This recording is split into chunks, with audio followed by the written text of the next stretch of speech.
Alrighty. Hello and welcome to the library. My name is Serdd and I am your host and narrator. Excuse me while I just move some stuff around here. We are back from what seems like a very long hiatus, but probably was only just a few missed ones, hopefully. This last past weekend was my big convention, the Anime North here in Toronto, Canada, and it was good. It was like, okay, I would equate it to this. It felt a bit like a restaurant's first night, like opening night, is what this Anime North felt like. There were a lot of bugs and pitfalls and slight fails, but for the most part, it was really good. The content was really good. Let me get out of here. There we go. So that is why I missed yesterday's stream, is that I'm still recovering. It's a lot. So, in leading up to a convention, I'm one of those people where it's like leading up to a vacation or convention or something big that I'm going out of town for, everything just kind of stops the week before. Whereas like I have to I just kind of stop doing everything, and it goes to like, oh, I'll do it when I come back. I'll do it when I come back. Well, doing it when you come back means that as soon as you come back, you have a shit ton of stuff to do and you're too tired to do it. So, yeah. But I would very much like to thank all of the VTubers who showed up for Anime North. That was very cool and very insightful, and we had some really good talks on those. So if you wanted to see those, the live streams, I believe, are up, and I would think, I'm not 100% sure, but I would think that the episodes or the panels that the VTubers were on might actually be on the VTubers channel. So look up, you can search on YouTube or search on Twitch, maybe it would come up. But Anime North 2022, have a look and see if it's there. I got up and asked a question, in fact, but I'm not going to tell you which one so that you don't know what I look like in real life. I apologize for my, avatar here. She's being a little wonky. I don't know why she's doing the winky blinky thing. But let's see if it's a glasses thing. Let me just clean my glasses. She will keep her glasses while I clean mine. But yeah, so Anime North was a lot of fun. If you're on here and you follow my podcast, I would like to greatly apologize for having not updated in such a long time. It's been 2 or 3 weeks, I think. Summertimes are not great for me updating content. That's purely because we as Canadians get so little good weather. We have a very, very short summer, and when it comes to cottage season, that's where we all want to be. So unfortunately, everything else takes a back seat. Now, come wintertime, I'm much better at getting stuff out because I'm here, not traveling. But come the summertime, I'm really only home about 3 days out of the week, and then the rest is just a mad scramble to try and get stuff done. So I apologize for that. In making such an announcement, I should be saying our next chapter will be at this date, but unfortunately, I really don't know. Just being able to get these readings done is very hectic. So please bear with me, hang in there for a little while longer, and come wintertime, I'll be right back on schedule, I promise. For these here, we're gonna do today's I have a family reunion this weekend, so unfortunately I won't be able to make up for yesterday's missed one with another double episode, but next week, hopefully, fingers crossed, maybe we'll be back on schedule. One of my coworkers at work is going on vacation, so I am full-time for next week. So again, it's fingers crossed, we'll see. Don't hold your breath, I guess. Right, let's move on. Nobody wants to hear me ramble. So,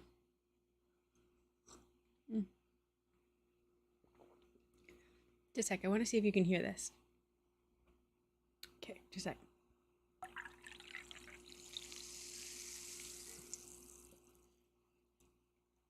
Yeah. It's not pop, it's buble.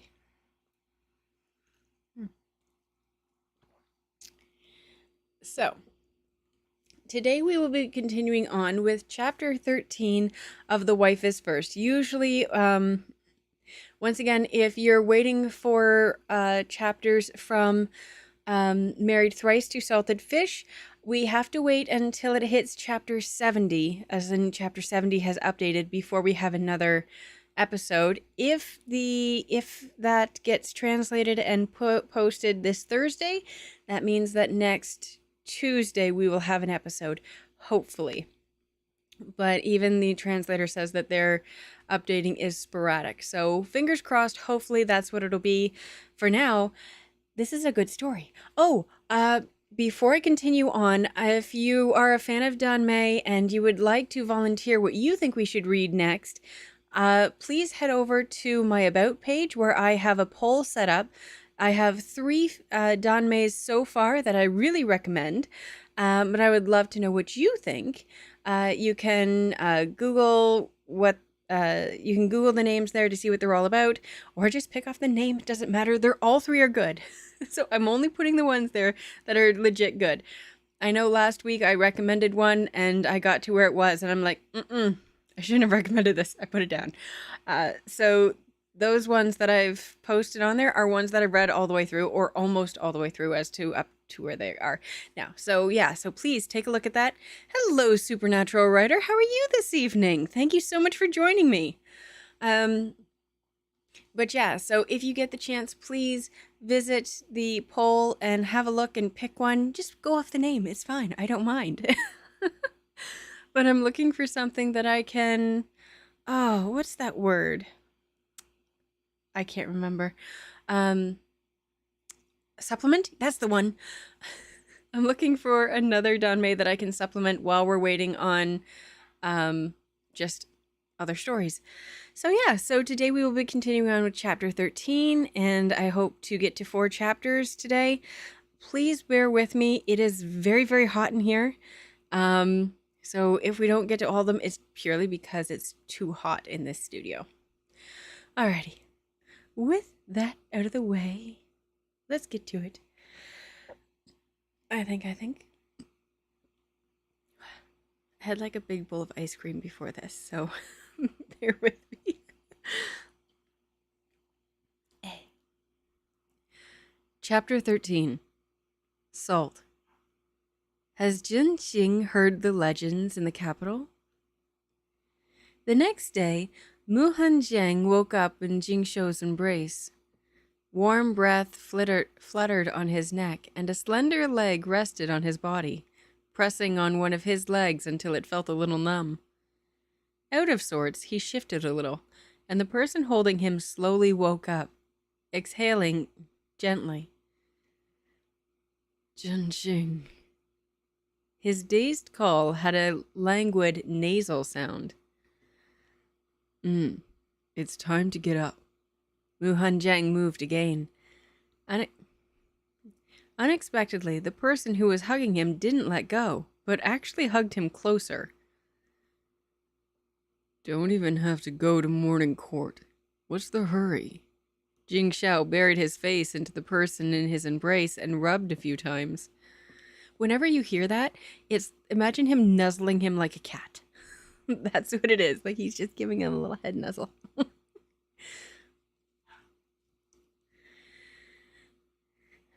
Please, excuse and I apologize for the barking that you hear in the background. Let's see here. Doesn't Wang Yi have an appointment with the leader today? Muhan Jiang wanted to say that after breakfast, the other consorts would come to pay their respects, and he didn't know what he would do if they saw the two of them, if they saw that the two of them were still in bed. Jing Xiao, still unwilling, dawdled for a whole... Sorry, it's been a while. Still unwilling, dawdled for a while before he got up. In his previous life, after he started the third expedition against the 3 vassal states... That's awesome. No, that's... don't worry about a supernatural writer. I welcome the lurking. That's my favorite thing to do when I'm listening to people read. So absolutely, thank you for hanging out with us. Yeah, and for any of you other lurkers on there, which I do see you, don't worry about you don't have to participate in these. Just sit back and enjoy. And thank you. I just welcome you being here. I thank you so much. In his previous life, after he started the third expedition against the 3 vassal states, he basically never had the chance to sleep leisurely like this. And after being put in prison, there was even less of a chance. There was only the ice-cold limestone slab and the filthy hay. Therefore, he found that now he is more and more inclined towards warm and clean things. Looking at Muhan Jiang gracefully putting on his outer clothing, today wearing a snow-white garment from head to toe, he felt that this person was not even tainted by a speck of dust. Jing Xiao supported his head with one hand, lying down sideways on the bed, watching a ray of sunlight illuminating that person who seemed like an exiled... so many run-on sentences. Laying down sideways on the bed, watching a ray of sunlight illuminating that person who seemed like an exiled immortal from heaven. As if in a trance, he thought, this person must be the world's warmest and cleanest in existence. The time agreed upon with Li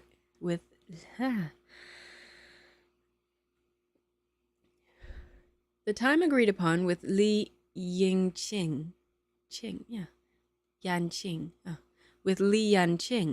was from 11 a.m. to 1 p.m. So, after eating breakfast, Jing Xiao didn't rush to go out. He sat on the Luhan couch and accompanied his family's wife to drink tea. I love that term, his family's wife. Because that's just, it's nice, such a nice term of saying, like, head of the family, his family's wife. Like, y'all bow down.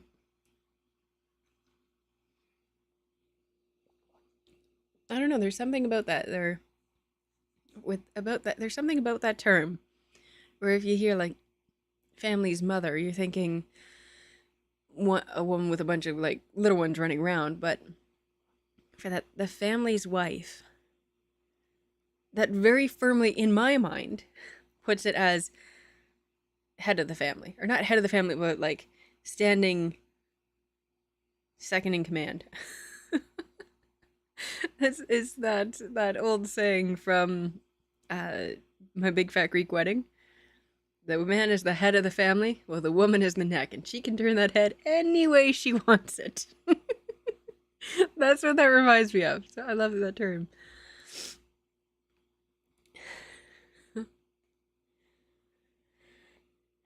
I can't remember any of the voices that I've done, so apologies. Expect in all of my stories, the only ones that will have distinct voices or the same voice are ones that I remember. And so the servants, unfortunately, unless they stand out, are not getting anything specific. Fu Ren and the 2 concubines have come to give their greetings. Ji Shi came in to report. After Mu Hanjiang nodded, Song Langxin and the two concubines walked in, giving the Wang Fei salutations and paying their respects. Seeing Jing Xiao was also there, naturally they gave him their greetings first. When concubine Liu rose, she was a little slower than others. It seemed as if she was unwell, her body swaying before falling forward. Mu Hanjiang subconsciously reached out to catch her, but unexpectedly Jing Xiao reacted even faster, with one move hauling her up. What a joke! Falling like this, she almost fell headfirst into the arms of Zhen Qing. Wang Yi. The beautiful concubine Liu lifted her pair of beautiful autumn water eyes. Like eyes, and looked at Jing Xiao. This concubine's body is unwell and accidentally collided with you. I'm thinking it's the little one. Mu Hanjiang's hand that was stretched out took a sharp turn, picking up the teacup on the table and sipping a mouthful as if he had not seen anything. Jing Xiao wrinkled his brow. Apparently he did not see the intentions in those autumn water eyes. The fourth-rank concubine falling like this reminded him of how, in his previous life, she seemed to have fallen in the garden into his arms. It was then that he realized she had extraordinary looks. It was then that he had realized that she had extraordinary looks, and thus he had pampered her for a period of time. But as a result, when the prince's mansion ran into misfortune, this woman mysteriously disappeared. Now he could assume that she was sent by the eldest prince. In that case, the evidence determining his crimes during that year must have been her work. The concubine, seeing Wang Yi staring at her, couldn't help but feel happy in her heart. On the surface, however, her appearance still seemed as if she were too weak to stand up to the wind. Song Lingxin, who was watching this, was clenching her teeth. This seducing foxspawn! This seducing foxspawn! Concubine Li looked at the situation and rolled her eyes. I think I like this concubine, I can't remember. Retreating to the side and standing there, not speaking.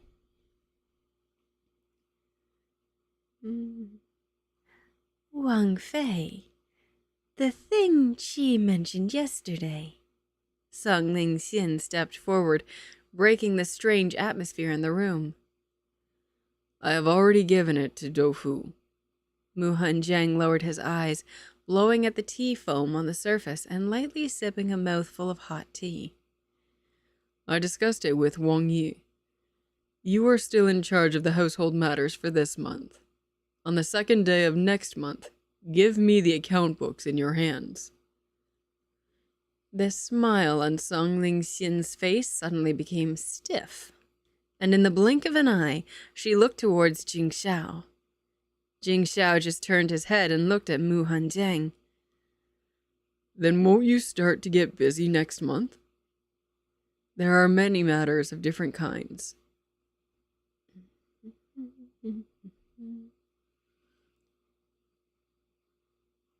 Just a sec, I gotta see who's happening.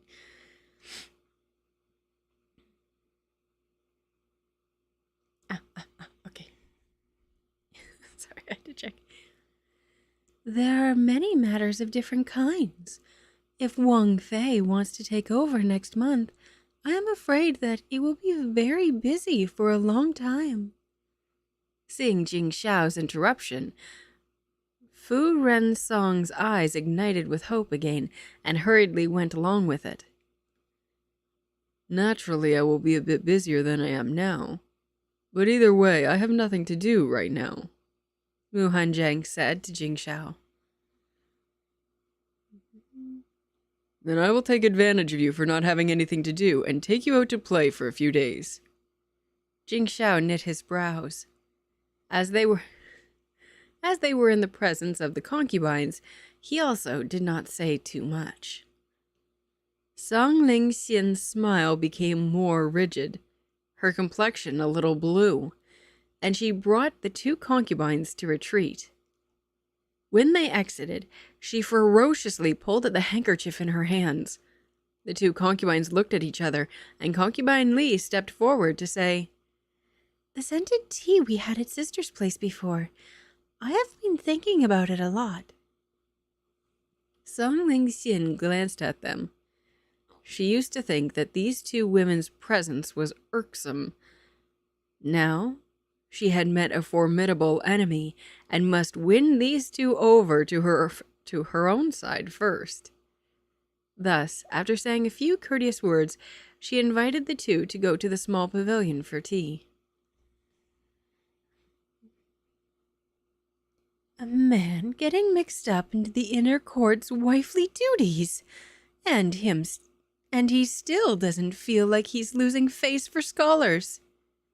In the small pavilion, Song Lingxian put the teacup down on the table heavily.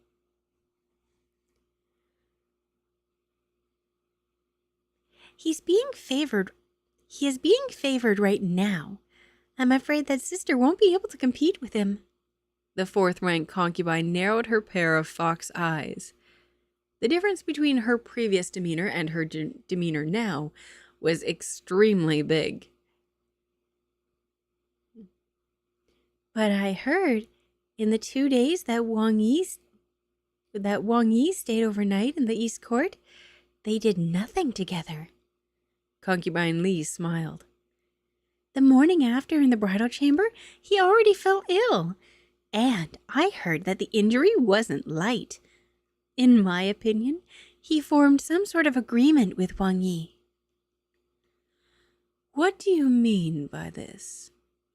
This time, Song Lingxian's heart became spirited. Concubine Li's relationship with those servant girls was good, and the people in Wang Yi's house would also pass on information to her. "I heard that when he was taking medicine that day, Wang Yi and Wang Fei had a quarrel. Wang Fei and Wang Yi had a quarrel in the room, and also said something about divorce papers." Concubine Li relayed the news she had inquired about with full confidence.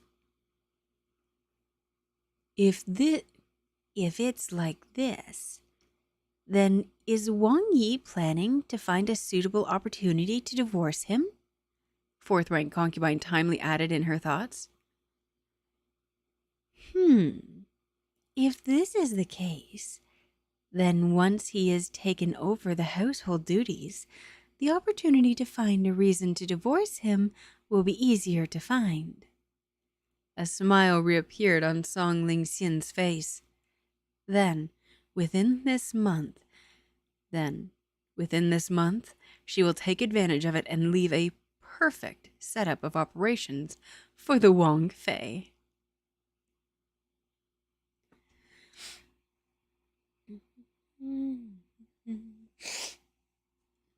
The prince, who was being discussed by the group of concubines, was currently sticking to his family's Wang Fei, watching the other paint. "Why did Wang Yi go out to practice martial arts yesterday?" Mu Hanjiang saw him staring fixedly at himself and looked for a topic to chat about with him. "I went looking for someone to fight with." Jingxiao rested his upper body on the table, very inquisitive about Mu Hanjiang's deft brush nib. What are you painting?"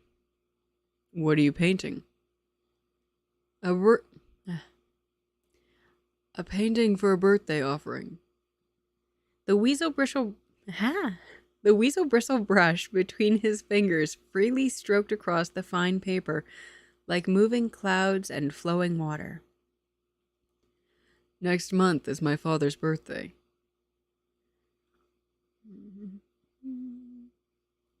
"Previously, I didn't let him get involved with the salt certificates. Previously, I didn't let him get involved with the salt certifications, and instead had him go northwest to trade horses. Jingxiao remembered that matter when they went to visit his parents and blurted it out. Trade horses? Mu Hanjiang's brush tip paused, and an extra black dot was formed on the mountain at the bottom, so he hurriedly added a few strokes, turning it into moss.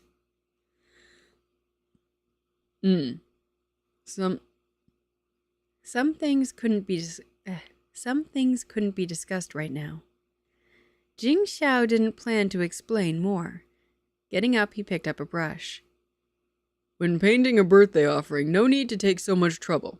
I'll paint one for you. Mu Hanjiang spread out a piece of paper for him, curious about what he wanted to paint. He just saw Jingxiao brandishing his brush with vitality, swinging down a few strokes, and then an ugly turtle vividly appearing on the paper. The corner of Mu Hanjiang's mouth twitched. Is this a birthday offering?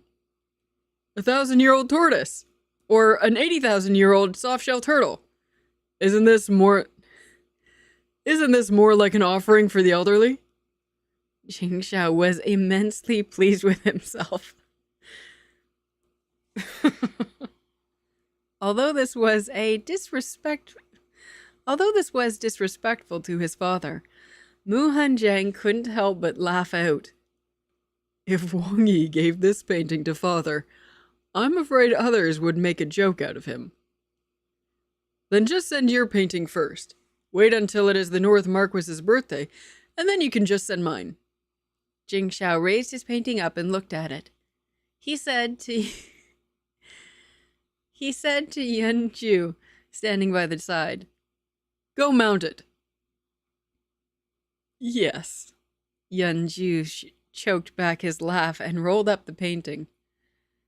Seeing that it was almost noon, and Jingxiao was still hanging around in the small study room without moving, Mu Hanjiang urged him to go out and properly go forth with his business.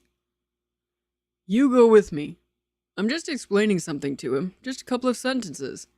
In the afternoon, I'll take you out to the outskirts of the city to play. Jingxiao wanted to take Zhenxing to taste the snacks in the south of the city, and then go see if the peach blossoms in his brother's manor had blossomed yet. These things were things he had liked in his last life, yet after he awoke, he had still not seen them. He really wanted to go back and take a look with Zhenxing. Mu Hanjiang was unable to convince him otherwise, so he could only change his clothes and go with him. At the Immortal Assembly restaurant, Li Yanqing happily rubbed his hands. Wang Yi? What's this? Seeing the unfamiliar face behind Jingxiao, the smile on his face was somewhat cautious. I forgot to marker this. Oops.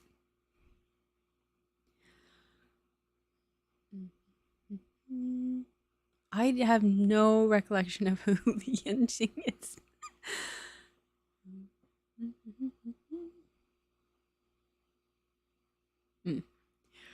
This is my residence guest, Master Jun.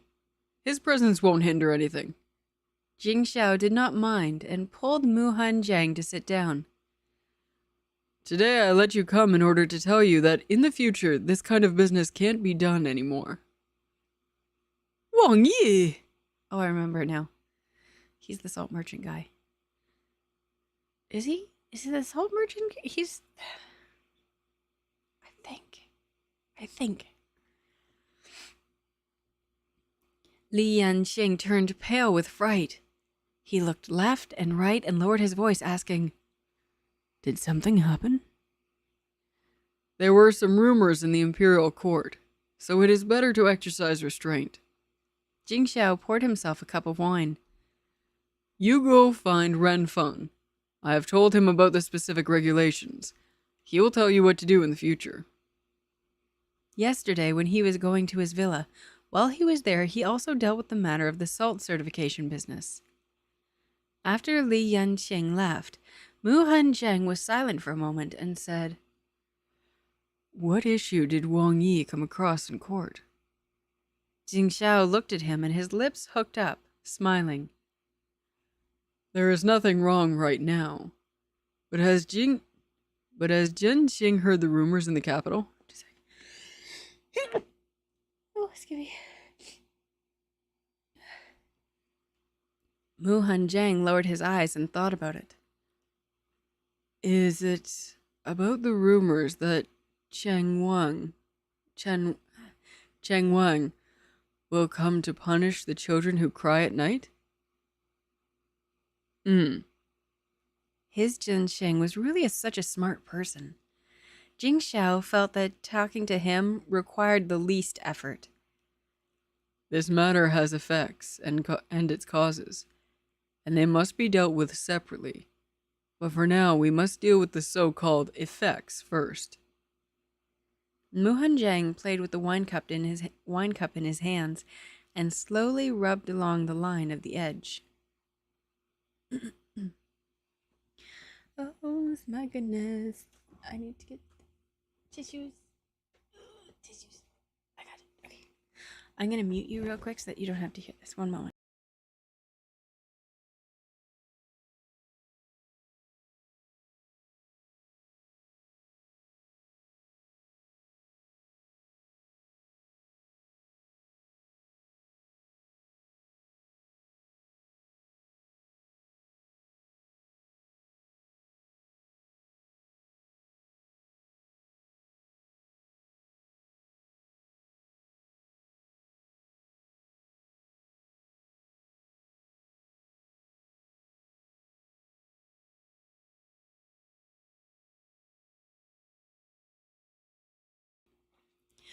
Ooh, sorry about that. Oh, okay. So just to recap, because I was, when they first went to meet Mu Hanzheng's father, his family, he went back to his home after getting married. Mu Hanzheng mentioned to Jing Xiao in the cart, "Don't let father talk you into the salt trade." I don't know if Mu Hanzheng knew, but that Jing Xiao was already dabbling in the illegal salt trade. So, I think that right there was Jing Xiao kind of, in a way, cutting off with his dealer. Say, "Listen, people are on to us. Word is spreading. We're not going to do this shit no more. Go to my villa. We'll get you a real job," type thing. "We'll get you something else to do in the background."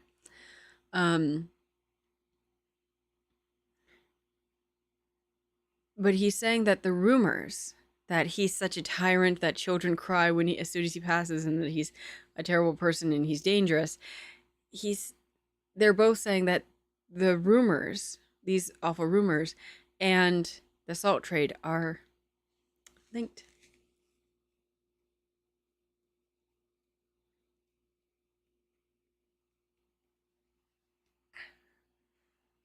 Oh, that's better.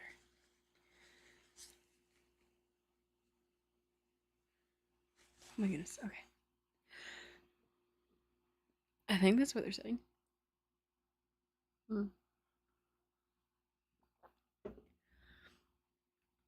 So yeah, if you do and go and vote for the series that we should read next, it will go in the. Sorry, I'm tired all of a sudden. It will go in the Married Thrice spot to Salted Fish.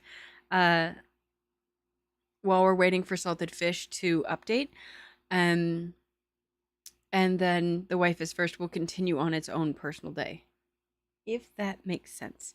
I'm just give me a quick second. This is driving me absolutely fucking nuts.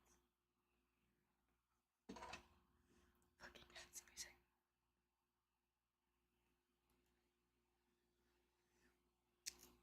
That didn't get it.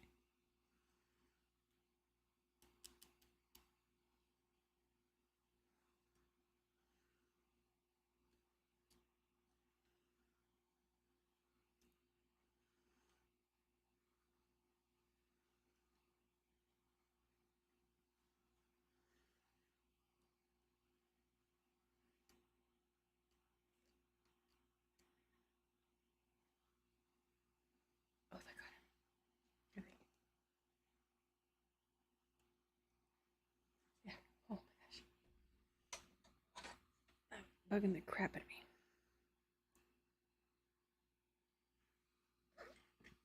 I don't know what that sounded like to you, but I'm not going to tell you what that was.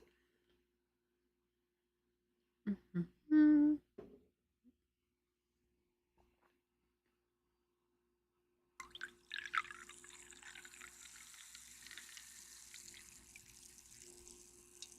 I just think that sounds so good.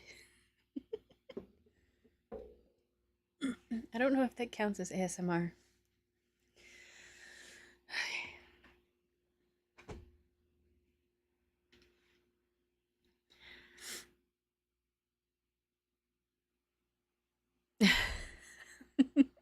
The pouring of the drink was a nice sound. I always think so too. I was like, oh, that sounds quite nice. Hello, is it Crovey? I don't know if I'm saying that correctly. Oh, very nice. Well, hello. Thank you for joining me. Like the bird. Yeah, very cool. I'm actually just currently reading Danmei in my own time. It's called Peach, and it's all about birds. And they had like the crow wing, like an assassins, but they're crows. That's as soon as I saw this, like, oh, because you're like a ninja.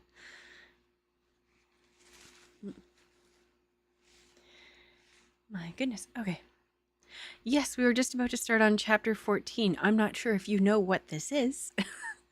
But over here, we read Danmei and stories and usually Chinese, ancient Chinese, but translated stories. Yeah, so we're just heading on to chapter 14, where the husbands are going out. Oh, it's usually gay romance. Hope that's okay with you. But it's where the husbands are finally going out for a day. And it's going to be fun.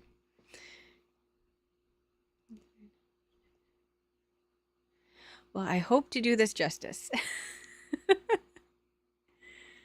Yeah, they're going out for a nice day. And green plums, so they're going out to drink some wine, I believe. Okay. Let me mark this. Chapter 14. Green plums. Jianxing, you are much worse than me. Jing Xiao's eyes lit up, and he moved to his wife's side.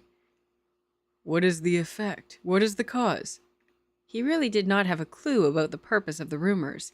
He only thought that he would make any evidence of crimes disappear.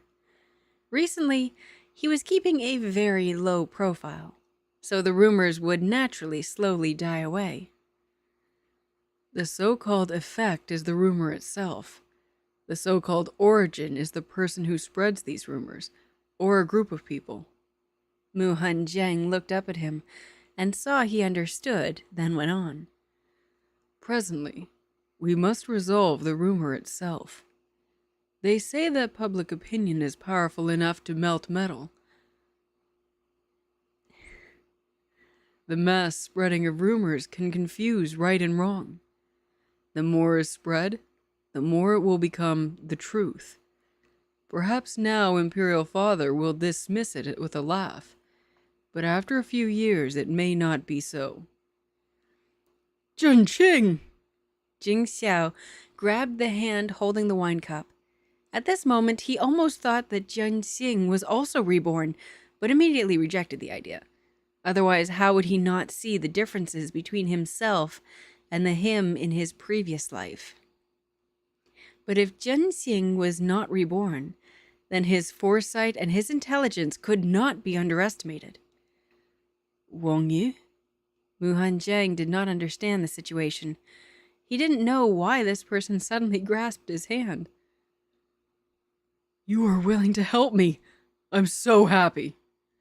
Realizing that his behavior was a bit abrupt, Jing Xiao quickly explained with a sentence, but did not let go of the hand of the other. The person who was being grabbed felt a little uncomfortable and lowered his eyes, taking his hand back. I have been married to you. I have already been married to you. If I don't help you, then who would I help?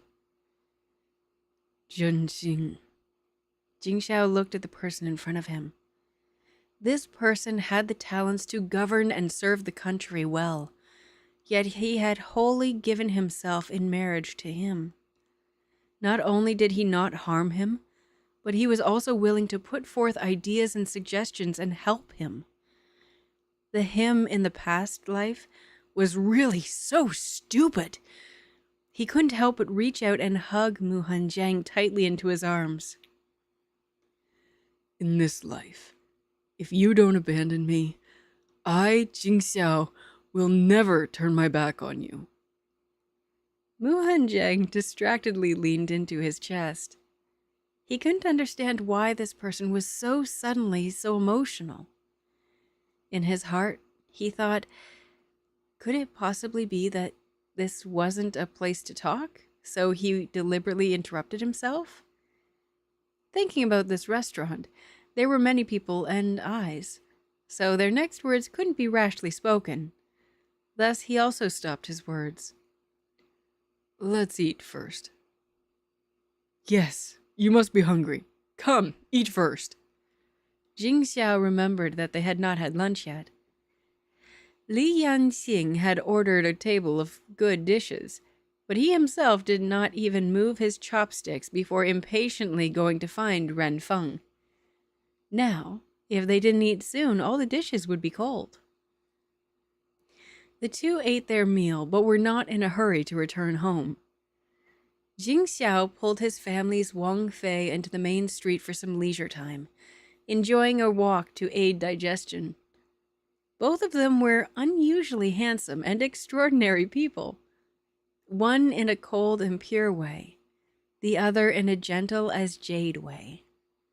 They were still holding hands on the street, although Jing Xiao was pulling the other along and refusing to let go, which drew in passers-by who were surprised one by one. Where are we going? Mu Hanjiang helplessly let himself be pulled along. When they were outside, it was not good to call him Wang Yi, so he could only omit the title. Going to the south of the city, Jing Xiao said as he turned and went into a shop, weighing out 2 caddies of sautéed melon seeds, and then pulled him into the alleys again, making 7 or 8 turns before he finally found a shop that looked quite old. The shop had no name. Only a wooden tablet was hung on the wall, and 2 lines of words were written. A handsome youth rides by on a horse, aiding the maiden in reaching the green plums above the fence. Crossing the threshold, they entered the store. All the things in the store were made of bamboo and were polished spotless. The floor of the store was not paved and was completely soil. In the 4 corners of the room was actually planted living bamboo. It looked very elegant and tranquil. Good place. Mu Hanjiang could not help but praise it with a phrase. Thank you, Grovey. I love that you're enjoying it. Thank you so much.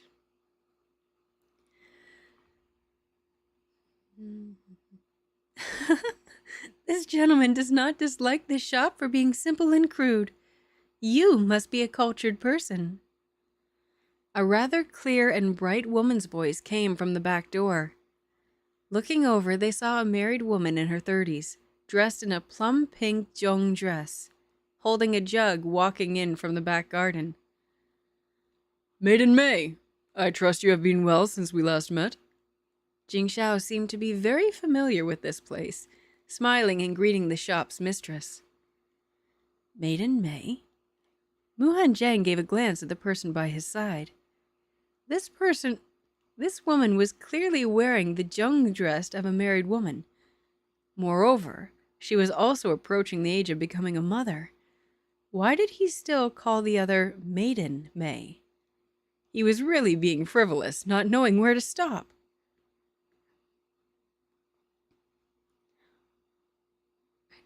Oh, what's this? What is this I told you? Supernatural. Did you invite peoples? Because thank you very much.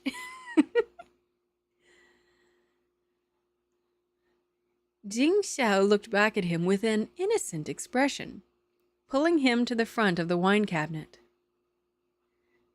You youngsters, still so cheeky. Yay! Thank you so much. That makes me so happy. Yay. The proprietress put down the wine jug and walked behind the high counter.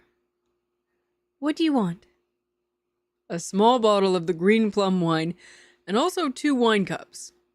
Jing Xiao took out a piece of silver and placed it on the bamboo counter. Hold it!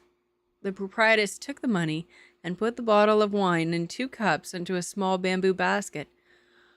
Thank you so much for the follow! Oh my goodness! Thank you so much! That's awesome! Yay! We're getting closer. Thank you so much for the follow, Crovi. I really do appreciate it. That's excellent.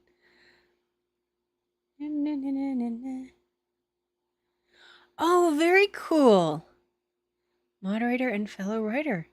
That's so cool. This is too good. I'm invested in this now. I love it. Well, you've come at a good time because we're really right at the beginning. All you need to know is that Jing Xiao was on a dink in his first life, and he went back in time when he died, and now he's living it over again and doing things the proper way. So it's good. And that's where we are.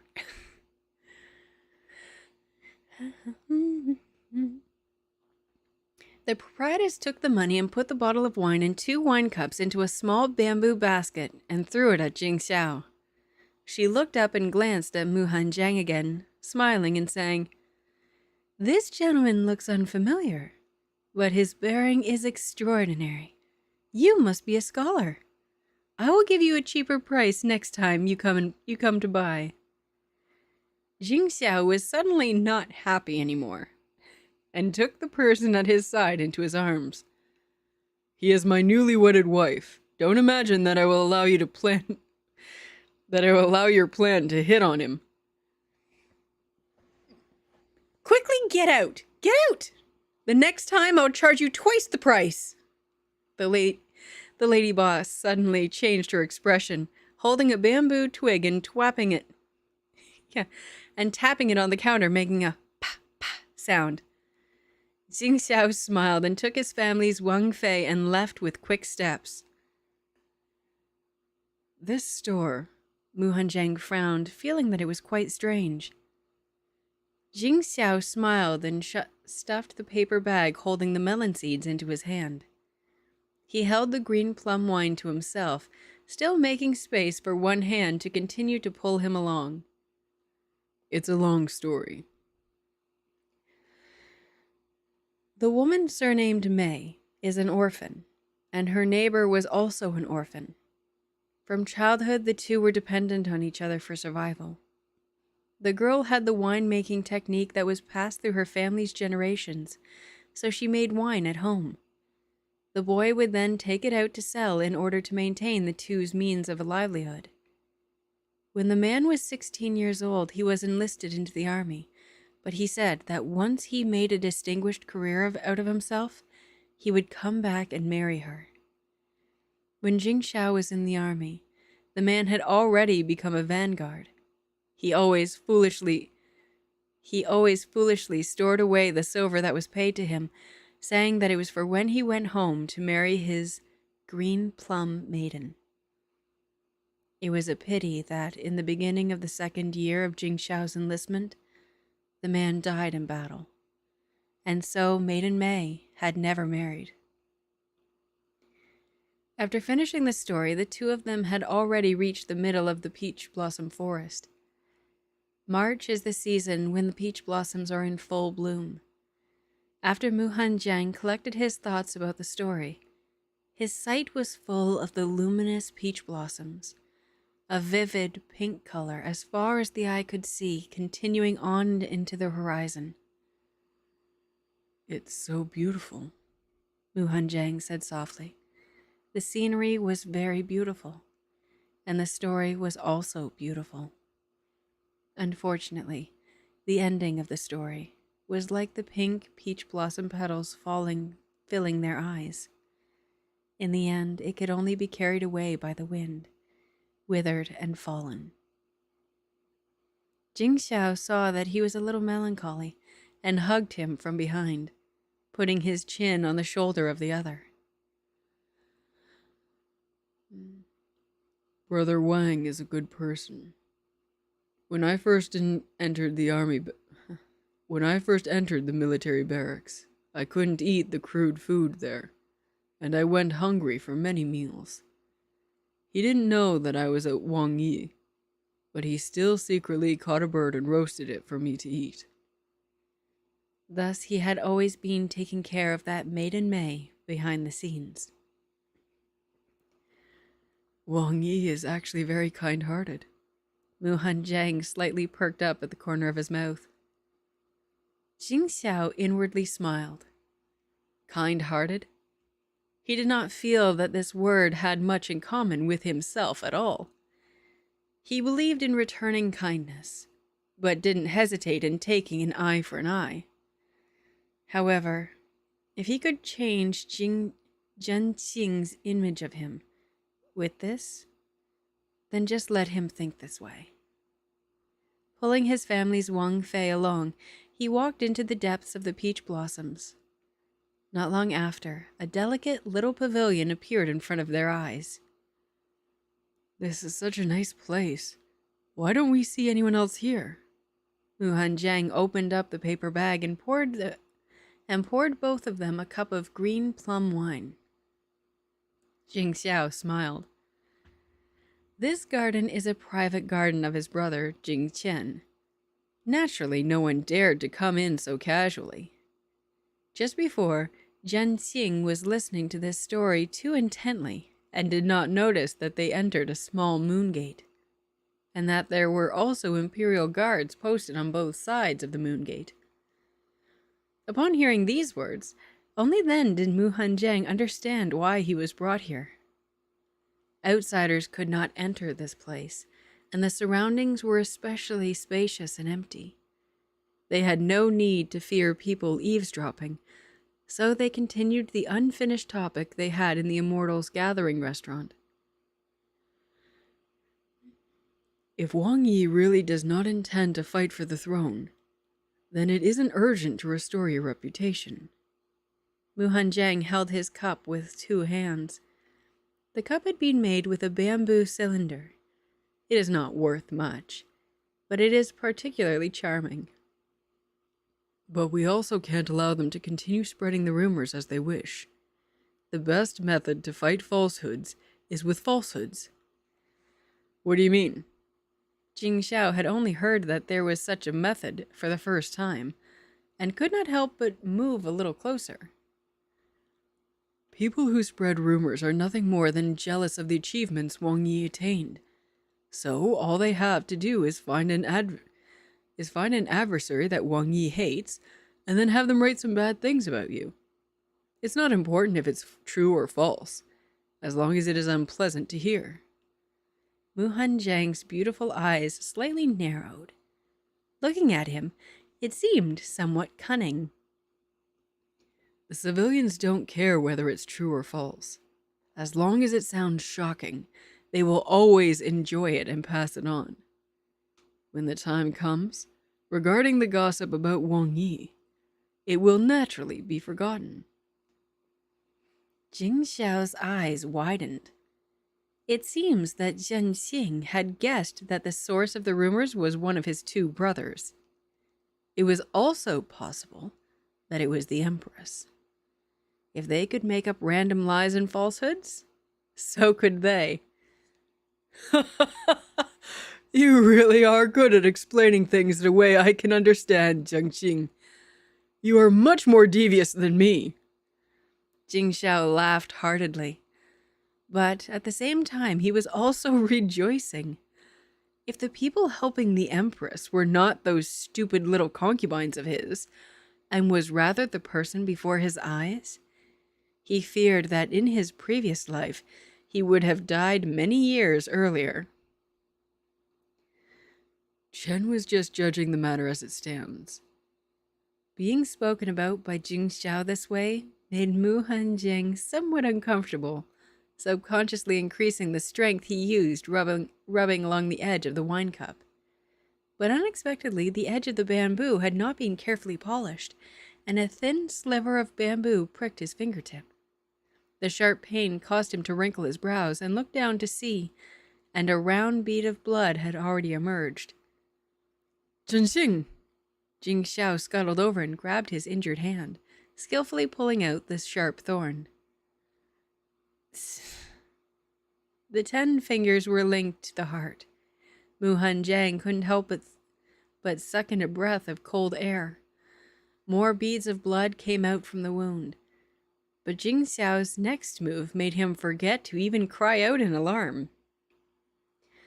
Jing Xiao looked at the jade-like finger that kept bleeding. He worriedly sucked it into his mouth, lapping at the beads of blood and then gently sucking at it a couple of times to prevent any of the thin thorns from remaining in the flesh. When he raised his head, Mu Hanjiang's face was so red it looked like he would start dripping blood. Seeing him look over, he hurriedly lowered his eyes. Peach blossom petals fluttered about in the wind. Jing Xiao only felt that the person who was being shy and blushing with shame in front of him was beautiful like a peach blossom deity. He couldn't help but grab his family's Wang Fei, who was about to emit smoke from embarrassment, and pulled him close, holding the back of his head and opportunely kissed him. Ooh! When the scorching touch of the lips grinded against his own, the Mu Hanjiang, who had been sneak attacked, didn't resist much. But when a soft and slippery thing stretched into his mouth and attempted to get him to separate his teeth, he was really stunned. Wang Yi! Just as he wanted to speak, the nimble thing took the opportunity to drill in and gently swept over the top of his mouth. His body trembled as he experienced this unfamiliar feeling. Mu Hanjiang did not know from where his strength came from, but with one push, he shoved Jing Xiao out of the pavilion. Jing Xiao was not prepared and was unexpectedly pushed out of the pavilion. He subconsciously reached out to grab a branch of the peach tree, but unexpectedly the branch was damaged by worms, and with a ka-chak sound, the branch snapped. And thus the handsome and imposing, brilliant and outstanding in military service, kind-hearted, the Chang Wang, who assaulted his wife with lewd intentions all day, fell flat on his back. It's so cute. I can't even with these two. It's so good. That was cute. I like that.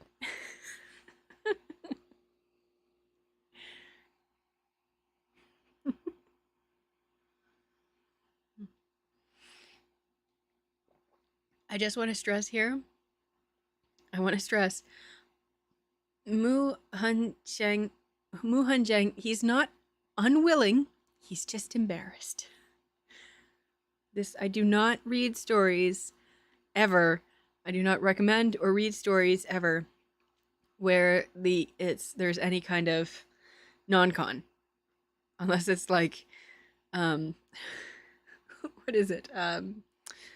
Grandmaster of Demonic Cultivation, where it's like, what is the saying?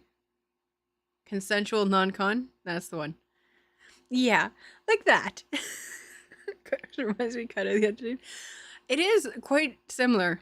Quite similar. There are two characters that show up in this later on that are Wei Ying and Lan Zhen to a T. Like, even their colors are the same, and they talk the same. It's all very funny. But with their relationship, and this isn't really a spoiler, I don't think, but the Lan Zhen character is full into like, yes, this is my husband, and the other one has no idea. Like, the Wei Ying character is like, no, we're just good friends. Obviously we share the same bed because we're good friends. It's all really cute. But yeah, so I don't know when this was originally published or when it came out.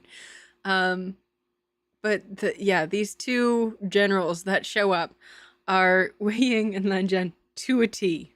And it's even the height is the same. It's so cute. If you look at this was also done into a donghua. Is it? No, donghua is the anime. A manga version of it. And when you see them, the characters actually look exactly like it. Yeah, it's very funny. It's good. It's so cute. It's so cute. Bruh.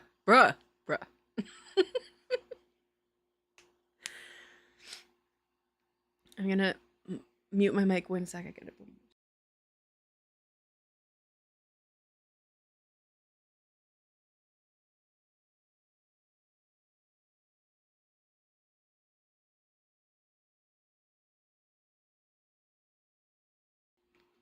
I have seen, I have read, I have watched multiple times. I've downloaded all of the books and read it in pre-published and then published versions. Oh yes, I'm a huge fan of Heaven Official's Blessing. I would say that Heaven Official's Blessing is by far, one of the most beautiful and breathtaking and well-written stories of all time. It is a complete masterpiece, to the point where even fan fiction doesn't attempt to do any fix-its for Heaven Official's Blessing, because there is nothing that needs fixing. You know what I mean? It is, honest to goodness, that story I have, like, oh, I can't even. But yeah, that being said, I think Mo Dao Zishi is a grandmaster of demonic cultivation. The Untamed is probably my go-to for fic. I even like the twit. I call them twit fics. They're probably not the right name for it, but the small Twitter thread fics that people post, and it's like each post is a couple lines. I'm a sucker for Dragon G and Fox Yen. So Dragon Lan Wenji and then Fox Wei Wu Zhen. Yes, it's a good pairing.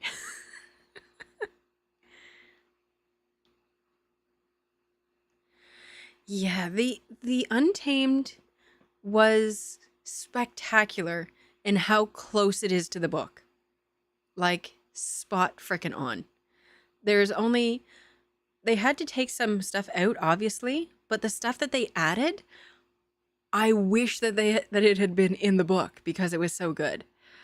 I don't know if you've watched up to the part where all of the sect heirs are invited to the Wen clan for indoctrination. You can't see it, but I'm doing the bunny quotes. The indoctrination, and they take their swords. I don't know if you've seen that part, but there's a part in there that's in the actual drama that I love so flippin' much, and really wish that it was even in the books, because it's such a great juxtaposition. Just past that part, so the part where Wei Wuxian is like, is it Wen Cheng? The bad guy, the bad Wen. When he's saying, you have to know all of our scriptures and you have to know all of our mandates and that, and someone come up here and recite them. And Wei Ying gets up and instead starts reciting the land scriptures. Oh, And the look on Lenja's face, I'm going, oh my god, it's so good. I just, I can't even. It's so good. There are parts in the book that they had to get rid of, which I get, and probably for pure censorship reasons, I would assume, or ones that they don't really add anything to the story overall.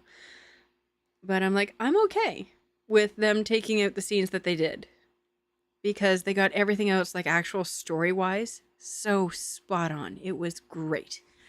So yes, I'm a huge fan.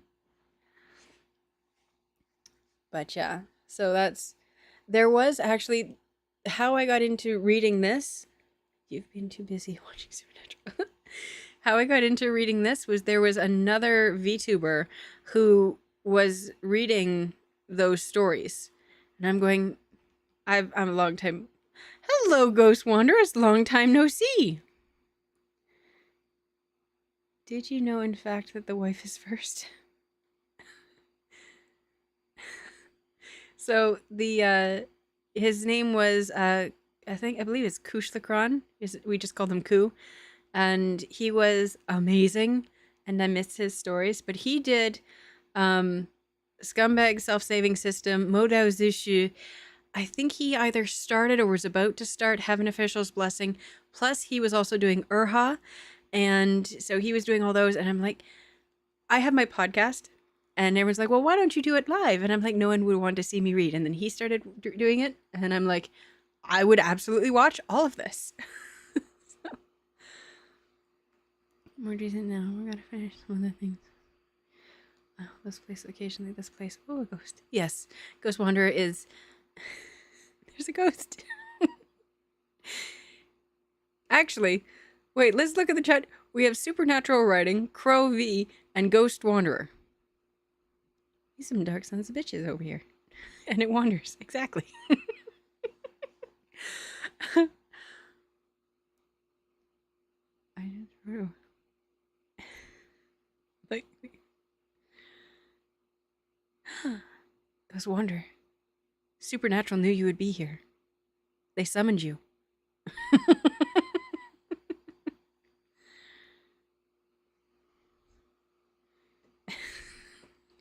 This is a faded interruption. Ghosty, even if it's not, say that it is.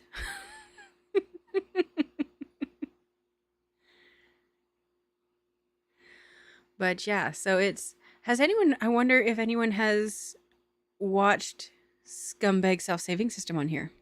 The Donghua. No, that's not Edgar. I should have said it was.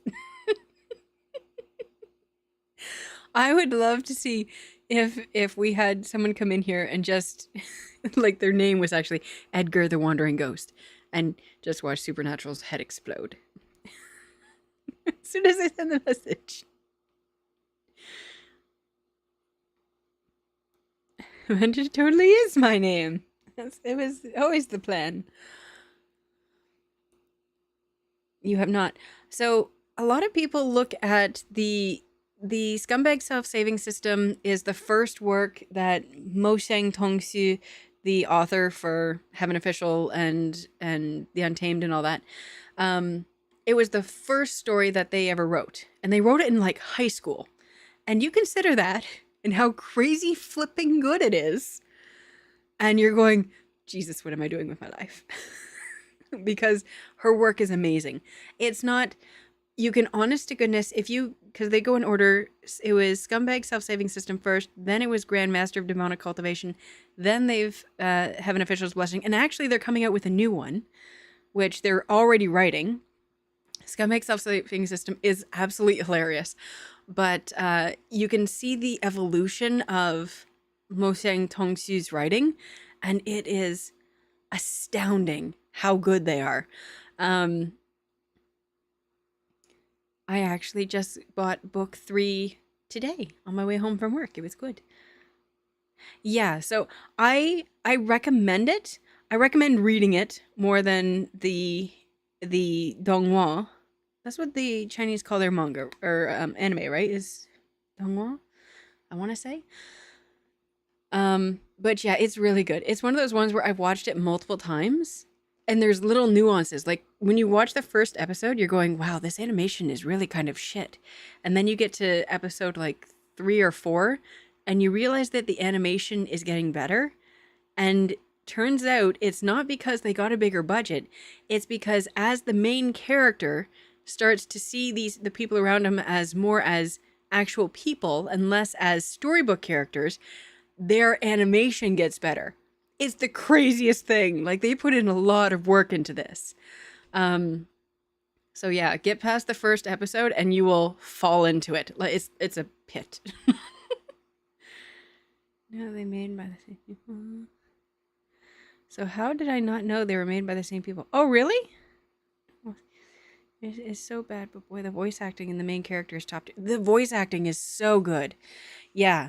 The voice acting is really what pushes it through for the first, I'd say 2 or 3 episodes. But yeah, you'll get used to the animation very quickly. But yeah, there's still some things where if you haven't read the book, you're kind of going, well, why is that important? Well, why are they doing that? And but that's like anything. But yeah. Miss anything? Oh my god, I have reviews. But yeah, so Scumbags, you can watch it on YouTube. Yes, it is on YouTube. It is on, where do I watch it? Shit. Yeah, I think I watched it on YouTube as well. But do I have it on? I'm trying to think if it's on Crunchyroll, and I don't think it is. It is on Viki. It is on Wait, where's my... I don't have it here. Wait.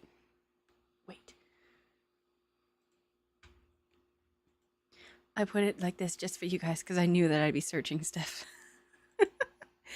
It's on. I want to say it's on WeTV, but I want to just check that and make sure I'm not lying to you. What was I looking for? Is it all one word? I can never remember. Well, those issues stays my fave so far, though. So far, because I haven't finished the other 2 yet. I would agree. So, Scumbag... Oh, that's not what I wanted. Why is it not showing up here? Is it 2 words? There you are. So I have read all 3 with... Yes, what's that? That's WeTV, isn't it? Tencent. I was very poorly mistaken. You would never lie to us, right, Serdd? What would I lie about? I would never lie. Why would I lie? And if anything, I'm painfully I'm painfully honest. It gets me in a lot of trouble. I don't know if I'll get in trouble for showing this, but I don't think so. I think I'm okay. I won't show the actual episodes. I'll just show you where to find it because I know it's on Tencent. Okay, so I could see this and I couldn't remember whose logo this was. I'm sure no one here ever lies. I wouldn't put it past Ghosty, to be honest. I'm gonna be haunted. Yeah. Oh, that's members. No, it shouldn't be members only. There it is. Member. This, I don't remember it being blocked off like this, and I don't know why it is now. It shouldn't be. It shouldn't be blocked off, but clearly it is. But there's other places. It's true, I never lie. I have a problem with being too honest. The only reason I've lied because you told me to say my name is Edgar. I never said I don't encourage others to lie. Let me put that out there. Little cavats. I myself am too honest, but what is that? Oh my goodness. That doesn't happen on C-dramas. But yeah, so just go ahead and YouTube this and you'll find it. Or are you lying and that's not right? It's not? Really? What? at the what doggone screen? Ignore everything. Oh, I see. Oh, it looks like someone did read Scumbag Self-Saving System English audiobook. That's apparently someone did read it. The only reason I'm not doing any of the Mo Shang Tongshu stories is purely because I'm not allowed to. Because it's now been published in like in English. And a lot of people seem to have done it. Also, I love Kushlakron, and I don't want to step on anyone's toes. And he did them, and I don't want to take that away. So, oh shoot, no, I'm gonna get in trouble for playing this. I'm gonna get in trouble for playing this. No, this is why you're still playing. Okay, we're gonna. Whoa. Okay. But yeah, for out of the 3, Scumbag Self-Saving System, it has one scene in it that I am constantly looking for fics that started that scene or that fixed that scene and onwards. And I found one which is, oh my god, this is so good. And then they drop it on like the last chapter. I'm like, fuck. Like, you are so good. Fuck. And yeah, I'll spoil it. It's the scene when he comes back in that village. That's as much as I'm going to spoil it. And Heaven Official's blessing again. I don't think there's anything that you can fix in that. It's so good in all aspects. But Mo Dao Zishi is the one that I read all the fics. I read the fixes. I read the time travels. I read the modern ones. I read the dragon and fox ones. All of them. I won't read spoiler. That's not. Was it a spoiler? I hope it wasn't a spoiler. I didn't tell you what village, and you already knew he was coming back. So it wasn't a spoiler. Just said it happens to happen in a village. Sorry. I'll be careful. But yeah, so Modao Zishi is, you received 100 messages today. Yay! We can tweet that. I don't know what that is. Is it automatically yeah, I'm just gonna straight up, oh shoot. We'll just straight up do that. I'm just reminding you, well, you gotta remind me, because I'm really bad at giving out spoilers. I'm really bad at it. Okay, I have fun. Okay, have fun. I lurk. Miss, largely lurking for. Oh yes, absolutely. No worries. Lurking message. Looks like, yeah. Yeah, it looks like it was. Which is cool, because most of my viewers are lurkers, which I am as well, so I totally get it. I always love putting these on, and my other fellow readers, putting them on. I've been betrayed by who? Oh, by Edgar. Edgar, you betrayed Supernatural Writer. How dare you? I had no part in it.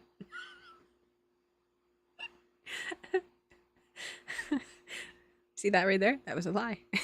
I did it! Don't do well under pressure.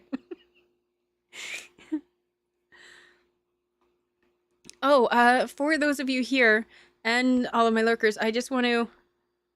Don't say my Edgar.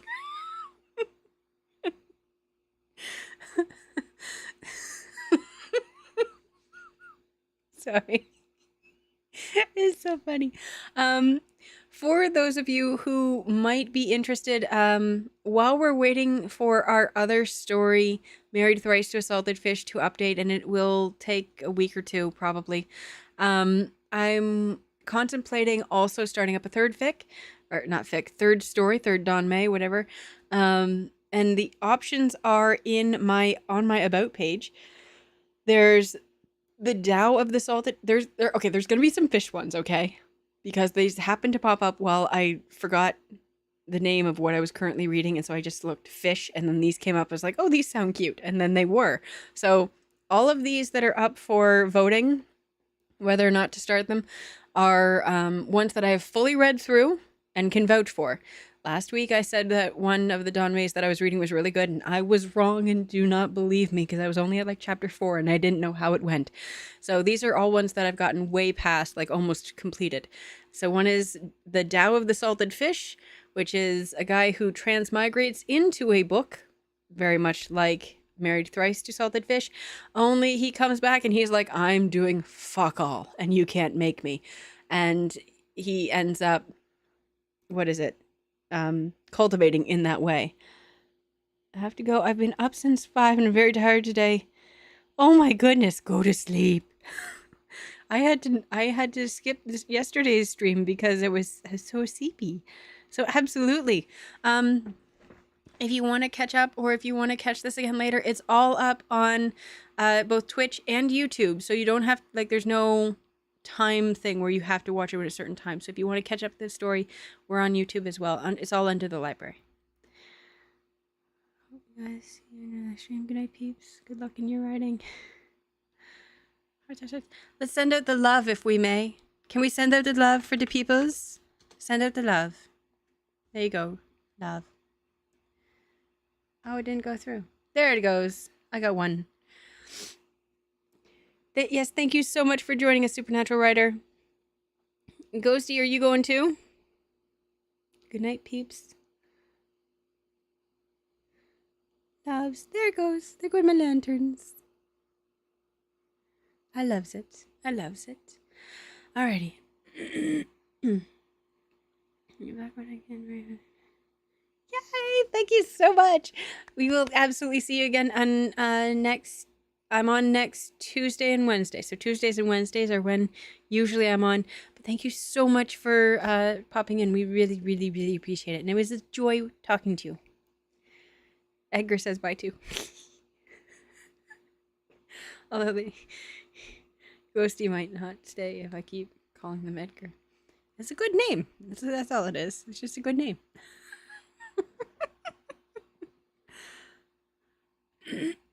Alrighty. Let's get on to chapter 15, shall we? One day. Absolutely. Absolutely. Alrighty, here we go. Chapter 15. Crazy. The servants came over to watch the fun and whispered whether the princess had annoyed the prince. I don't know what this is. I don't remember a princess. You have a wonderful night, Supernatural Writer. Thank you so much for joining us. The two people had gone playing outside for an entire day. So once they returned to their residence, it was already dark, and it had already passed dinner time. Because the womenfolk lived in the West Court, they locked up a lot earlier than in the East Court. And thus, Muhan Jiang excused the few concubines from their evening respects so as not to delay the lockup procedure of the West Court. Behind the screen, a tub of hot water was prepared. Spices given in tribute from foreign lands were added into the water, and a layer of fresh peach blossom petals was also sprinkled on top. That sounds lovely. Muhan Jiang saw Jing Xiao undressing and prepared to take a bath.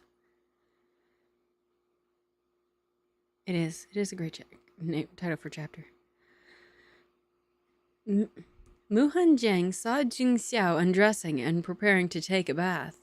He picked up a book and sat down on the Luhan couch, waiting for him to wash first, and then he would bathe himself. Yet he was caught by Jing Xiao. Oh, would like to point out this one's a lot spicier than our other stories, so there will be some papapa in this. Adulty times will be had. Just know this.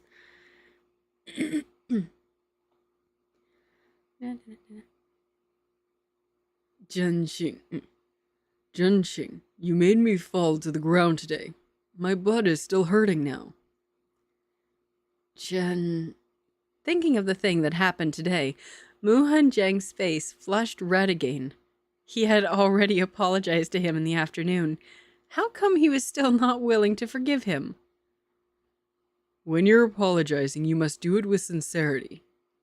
Jing Xiao grabbed the other's hand and dragged him behind the screen. I have a wound on my body. Help me bathe. Mu Hanjiang stared at him with big eyes. This was the first time that he heard that injuring one's butt would make it inconvenient to take a bath. It's because he's lying to you, my love. I don't know. No worries. I will also help you wash. You pervy bugger. Jing Xiao, who was very pleased with himself, took off his clothes until he was completely naked, taking the lead and jumping into the tub of water. Seeing his Wang Fei that was still blankly staring and standing in his original place, not moving, he patted the wooden tub. Hurry and come in, or else I'll punish you and help me apply medicine in a little while. Hurry and come in, or else I'll punish you and help me apply medicine in a little while. You was right.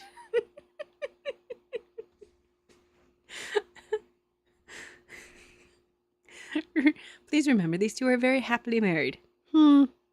Although, I don't think any explicit papa happens because I think Mu Hanjiang isn't ready for it just yet.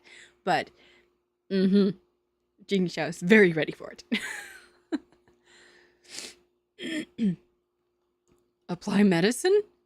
Mu Hanjiang bit his lower lip. Helping him apply medicine in that place on the bed? Or sit in the tub face to face completely naked together? When comparing both options, either one seemed rather dangerous. But if he was applying medicine, then he could still be fully clothed. Zhenxing? Jing Xiao found it funny watching his Wang Fei biting his lower lip, looking like he was thinking very hard. He only felt that it was extremely cute.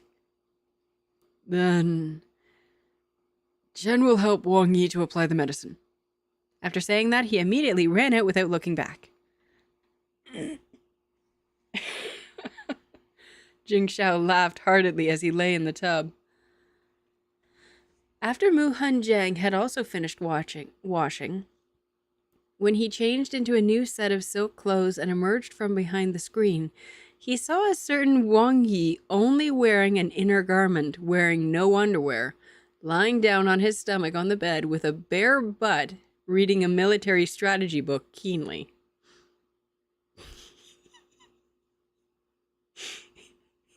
I can't even with him. Oh my goodness. Wang Yi. Mu Hanjiang's face immediately turned red. Why was this person like this? Zhenxing. When Jing Xiao saw his family's Wang Fei had finished bathing and came out, he hurriedly threw away the military strategy book in his hand and obediently handed over a small bottle. Mu Hanjiang was powerless and could only climb onto the bed and pour some medicine onto the palm of his hand. Where's Lucy? Yep, we're going with this. Okay. I can't do this with a straight face. You will hear me laughing. I apologize. Looking at the perfectly curved place in front of his eyes, there was only a little bruising on both sides. In the rest of the region, the muscles were well shaped. With one glance, the muscles looked to be full of explosive power. And then, if you kept looking down, two perfectly straight, lanky legs merged together, and the sleek muscles made this pair of legs look beautiful, but also brimming with dangerous power. The slippery medicated fluid slid between his fingers, dipping into that attractive, smooth, round place. Only then did Mu Hanjiang exit his trance. Take notes. He stole a look at Jing Xiao and found that the man was not looking at him. He lightly sighed and placed the hand with the medicine onto that place. When the warm and soft hand touched him, Jing Xiao immediately regretted it. This tactile sensation was really too satisfactory, to the extent that his body, under his Wang Fei's kneading, was rapidly reacting. He could not help but inwardly complain. Right now, Zhen Xing has still not alleviated his fear of the bridal room. How could he resolve the fire stirring up in him? Finish applying it. Mu Hanjiang climbed out of bed, putting the medicine bottle back in place and also letting his body, that had gotten somewhat hot, cool down. The depressed Jing Xiao replied with a single sound, still lying there on his stomach, not moving. Wang Yi, let's sleep. Mu Hanjiang, seeing him not moving, could only climb back into the interior of the bed and help cover him with the quilt.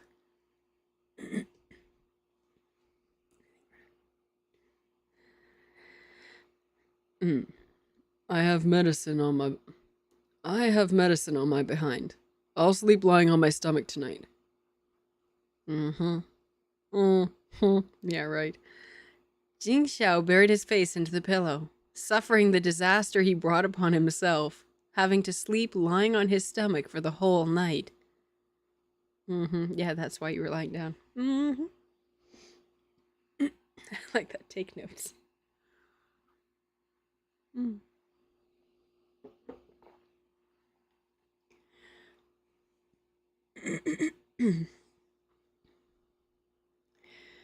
The next day, Jing Xiao went out early in the morning to the second prince's house and discussed with his brother the stratagem he had formulated with Zhen Xing yesterday, after consulting him. Dou Fu, according to Wang Fei's instructions, brought all of the account books over from the past years to the small study. Wang Fei, these are the accounts from the previous 3 years. Do you really want to look through them all?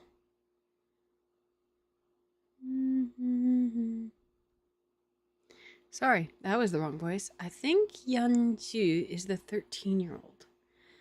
I think. That's what I'm going with. Wang Fei, these are all the account books from the past 3 years. Do you really want to go through all of them? Yang Ju looked at the 1 qi high stack of accounting books and gulped. Mu Hanjiang only lightly responded, dividing the account books into 3 piles, starting to look through the oldest ones. The accounting books are what the old bookkeeper should be looking at. Why do you have to work so hard? Next new chapter to pop up, you have to give them a ridiculous voice. Don't they already have ridiculous voices?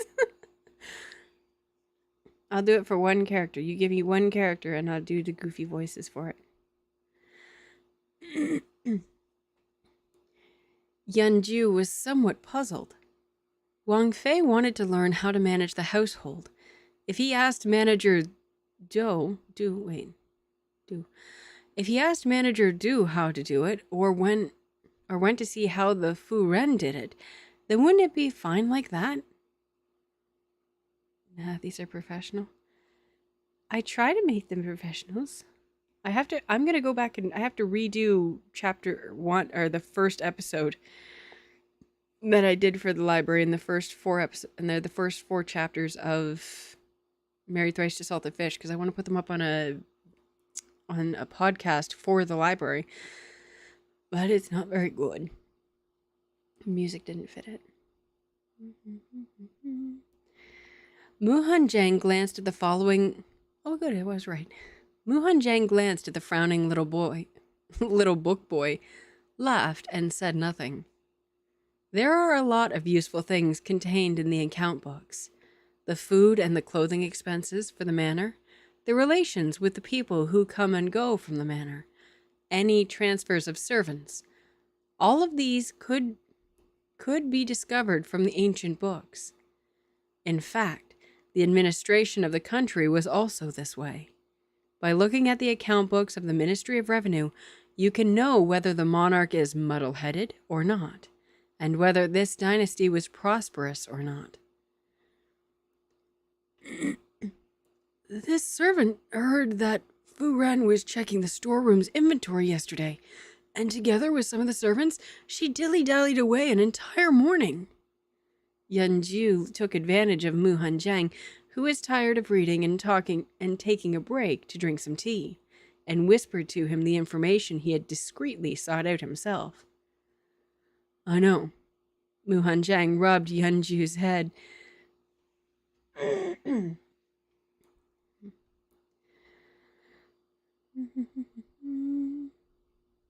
And rewarded him with a handful of pine nut candies they had bought yesterday. He couldn't disagree that checking the inventory in the storeroom at this time was definitely to conceal something. Wang Fei's monthly portion of silver for March was not given to you by the accountant at all. Yesterday, when I went to get some writing paper and almost wasn't able to get it. Yanju ate a pine nut candy. When he spoke about this, he was somewhat angry. Fortunately, Wang Fei is a man and lived with Wang Yi in the East Court, and so all the usages of the East Court counted towards the Wang Yi's account. If he was a woman who married in, then wouldn't he not even have food to eat? Mu Hanjiang, only having heard this, thought about how he truly had no silver in his own hands. If there was any urgent matter, it would be difficult to handle. The account books would not be able to be looked over in just a short while, so Mu Hanjiang had an afternoon nap after lunch. Only then did he return to the study. Wang Yi, you've returned! That was wrong.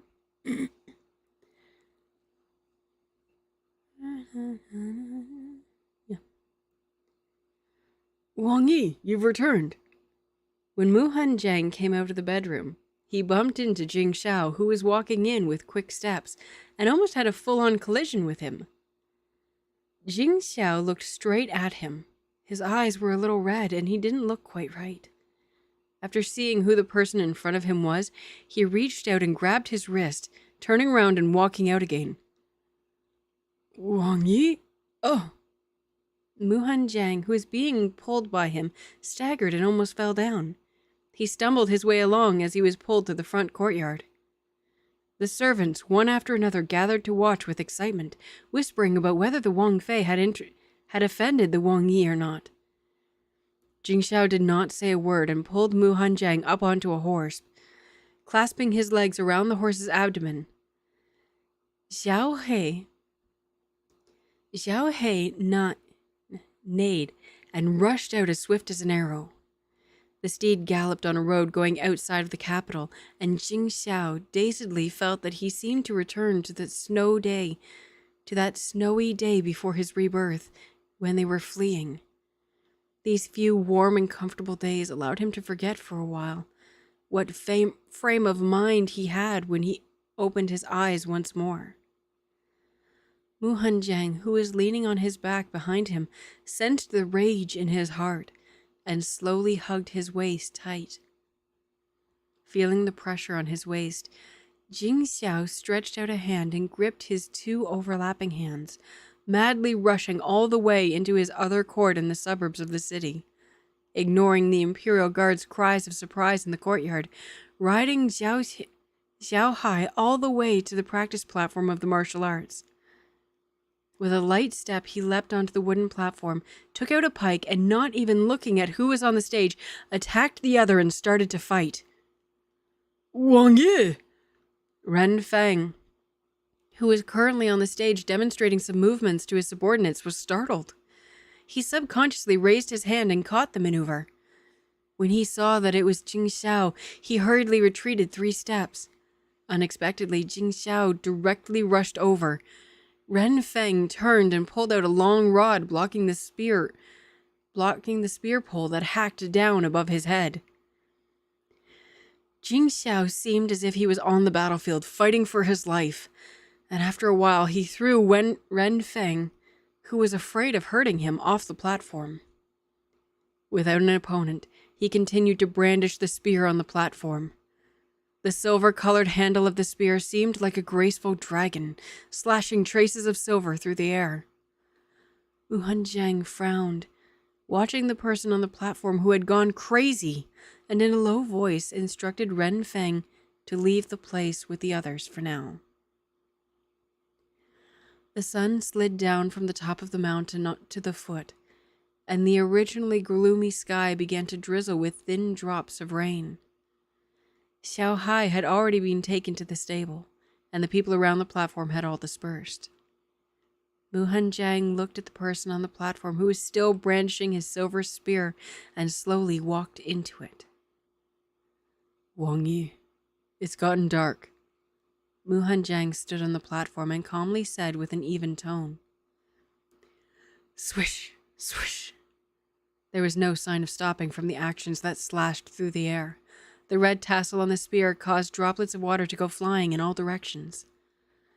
Mu Hanjiang clenched his fists, turned and drew out a broad blade. He swung his arm and threw it towards him. Jing Xiao, calm down!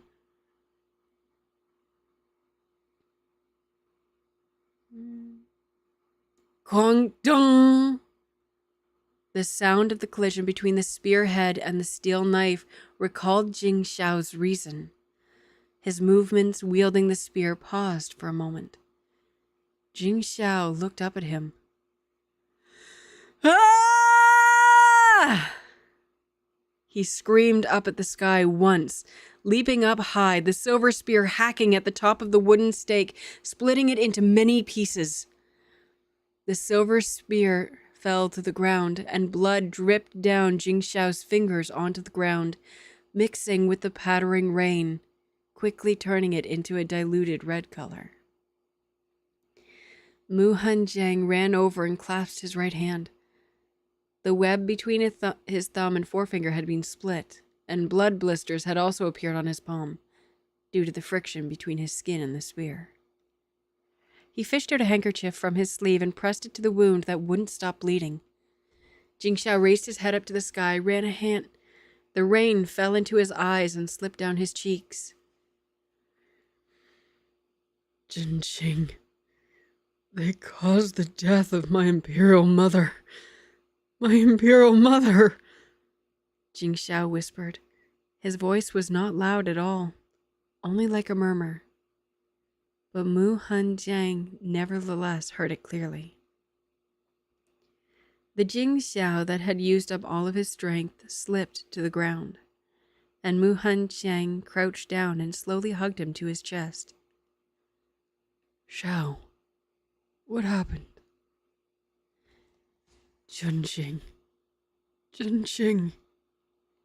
Jing Xiao buried his face into his shoulder. Today, his brother listened to his plan. He was pleased to find that his younger brother had finally grown up and told him some things he had never said to him before. Among these matters included the real cause of the death of the Empress. Oh goodness. That was good. I hope I did that okay. I feel like I rushed the wrong parts and went soft on the wrong parts. If this were an episode for my podcast, you could be sure that I would be going back to redo that. Okay, I like the sound again. Here it goes.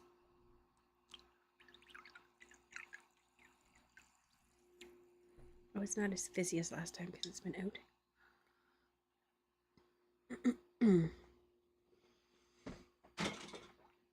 Alrighty.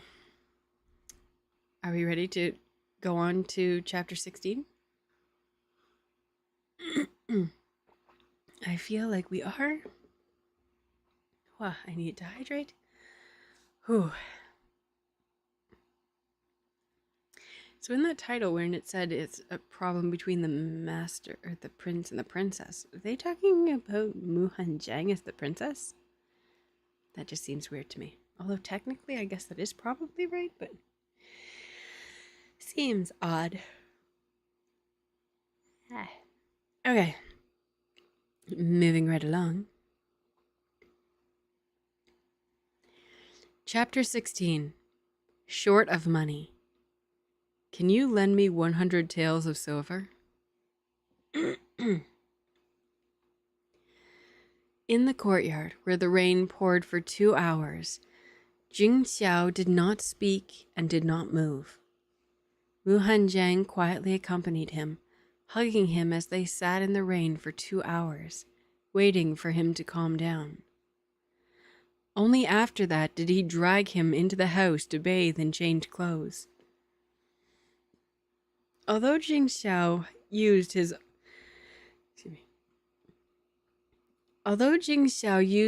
alternate property to train soldiers, it was still a royal residence. The things it should have were all there, and moreover, there were also hot springs. Inside Jing Xiao's living quarters was a rather large hot spring reservoir, although because it was raining, they couldn't bathe outdoors. Thus, they just soaked in the small pool inside the house to drive out the cold. As Mu Hanjiang was coaxing Jing Xiao to drink a bowl of ginger soup, he himself sneezed. You should also quickly go drink a bowl of soup. Jing Xiao handed him the ginger soup and took a cloth towel to dry his hair. Only then did he think about the fact that Zhen Qing's body foundations were not good, since he had been harmfully frozen as a child. Although the spring rain was not cold, but sitting in the rain for 2 hours, even the average person would get sick, let alone him. Thinking about this, he busily pushed Mu Hanjiang to go soak in the hot spring pool again for a while. Chen's health is very good. Seeing the intention of Jing Xiao, Mu Hanjiang said while smiling, Previously, I kneeled in the rain for 6 hours and didn't even get sick, let alone... Seeing Jing Xiao's expression had changed, Mu Hanjiang realized that he had accidentally said too much again and quickly pulled him onto the bed. Because this alternate residence was constructed for the purpose of resting and playing, the bed in the alternate residence was more spacious than in the official manner. Jing Xiao crawled a little further into the interior of the bed, moving close to Mu Hanjiang's side and lying down, his gaze faintly burning with fury. Why?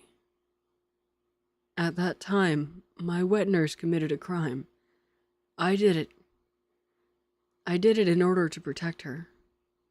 Mu Hanjiang leaned on the layered big cushions at the head of the bed and wrapped the wound on Jing Xiao's hand with the cloth and medicine he had just found. Isn't it very common for children to be punished with kneeling for a long time? At that time, the son of the wet nurse was caught pilfering things from the mansion, and the Fu Ren wanted to expel both of them, mother and son, from the household. When he had fallen into the lake that year, it was the wet nurse who took care of him without rest and actually saved his life. The Fu Ren did not give her a way out, but ultimately still felt that he, a bastard son, was more of an eyesore. He spent 6 hours kneeling on his own until his grandmother couldn't stand to watch anymore, finally saving the wet nurse and her son, and only making them to go to the village to live. Jing Xiao heard this, and the corner of his mouth twitched up into a bitter smile. Yes, I've also knelt in front of Qingjiang Hall for a day and a night. Mu Hanjiang covered the person next to him with a quilt and slid into the blankets himself. And then, using one hand to support his head, he lay on his side and looked at him. 1 day and 1 night? Cheng Wang is a legitimate son of a first wife. Unexpectedly, he also wasn't able to pass his days getting everything he wished for.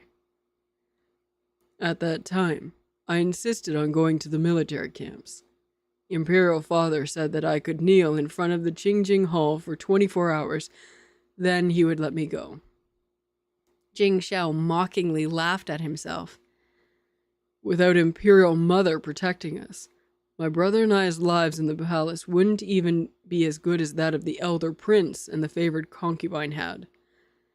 At that time, I only thought about wanting to lead troops, wanting to hold authority over the military, in order to kill all of those people who bullied me. Mu Hanjiang knit his brows and placed his hand on top of Jing Xiao's head, gently stroking him, but did not speak. The gentle touch made Jing Xiao feel so comfortable, and his eyes closed.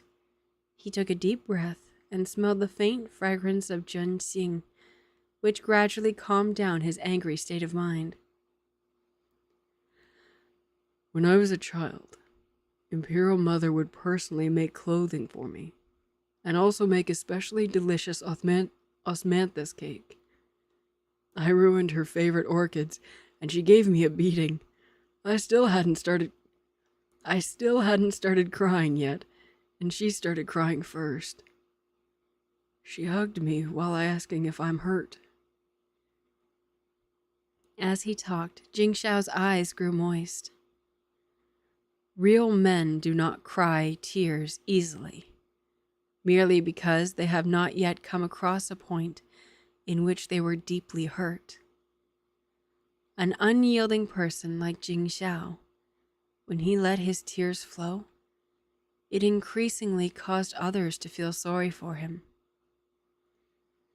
Mu Hanjiang looked at this kind of Jing Xiao and only felt incomparable tenderness. He slowly lowered his head and dropped a light kiss between his tightly knit brows. Jing Xiao opened his eyes to look at him. He turned over and buried his face into Mu Hanjiang's chest, afraid of him looking at him when he was in such a sorry state. Mu Hanjiang laid down, hugged him, and gently stroked his back, just like he was placating a wounded little animal, very patiently, lightly stroking him over and over again. The exhausted Jing Xiao gradually fell asleep under such a beautiful touch. Xiao, you're going to have a little brother or sister soon. Even if there will be a little brother or sister, Xiao is still Imperial Mother's favorite child. She's bleeding! She's bleeding a lot! Who's screaming? Where is Imperial Mother? Xiao, don't be afraid. It's okay now. It's already passed. Whose voice was so nice to hear. The bloody scene that filled his eyes gradually dissipated, leaving only a gentle face, whose smile seemed incomparably handsome in the cool spring rain, looking at him. The nightmare did not appear again, and in his misty dreamland, there was only peace left. The next day, when Jing Xiao woke up, the person who comforted him all night was still not awake. Rising his head to look at the peacefully sleeping man, he thought of that tender and gentle kiss last night, and now he pondered over it. Although he only kissed between his eyebrows, he still made his heart incessantly jump. He slowly scooted himself over and dropped a kiss below his eye, where there was a faint trace of blue.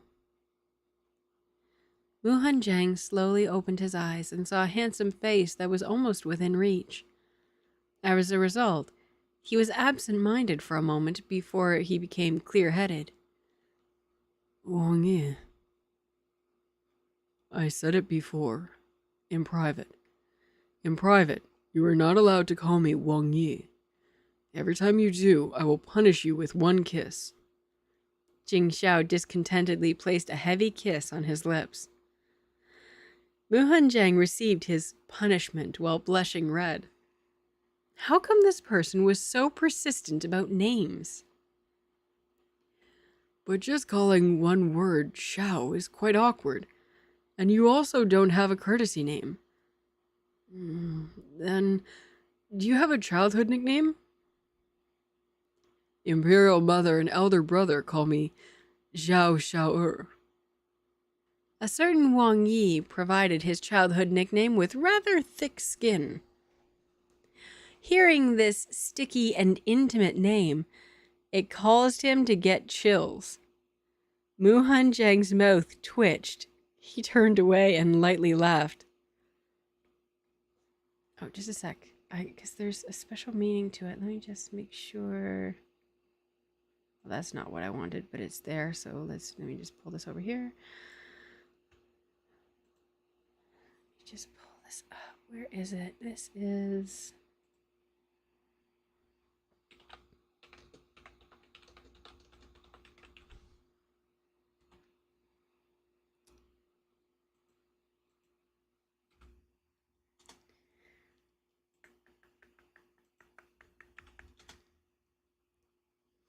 We're in chapter 15, right? Yes.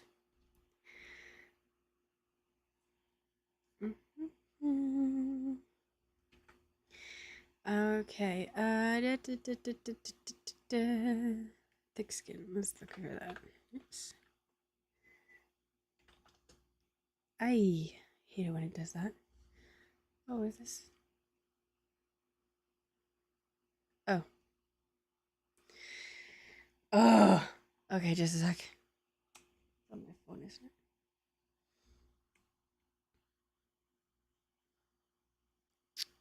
One moment, please. Just bear with me. Bear with me. Got to find it. And this.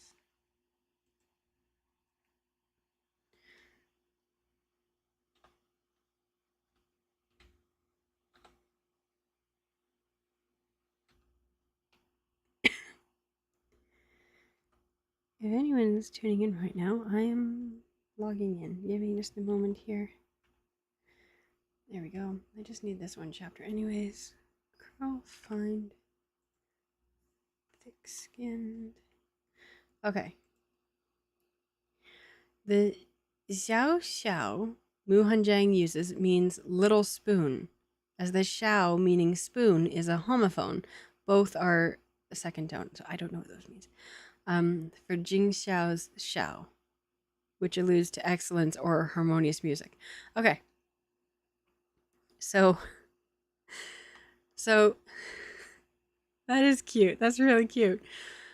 So Jing Xiao's nickname when he was a child was Little Spoon.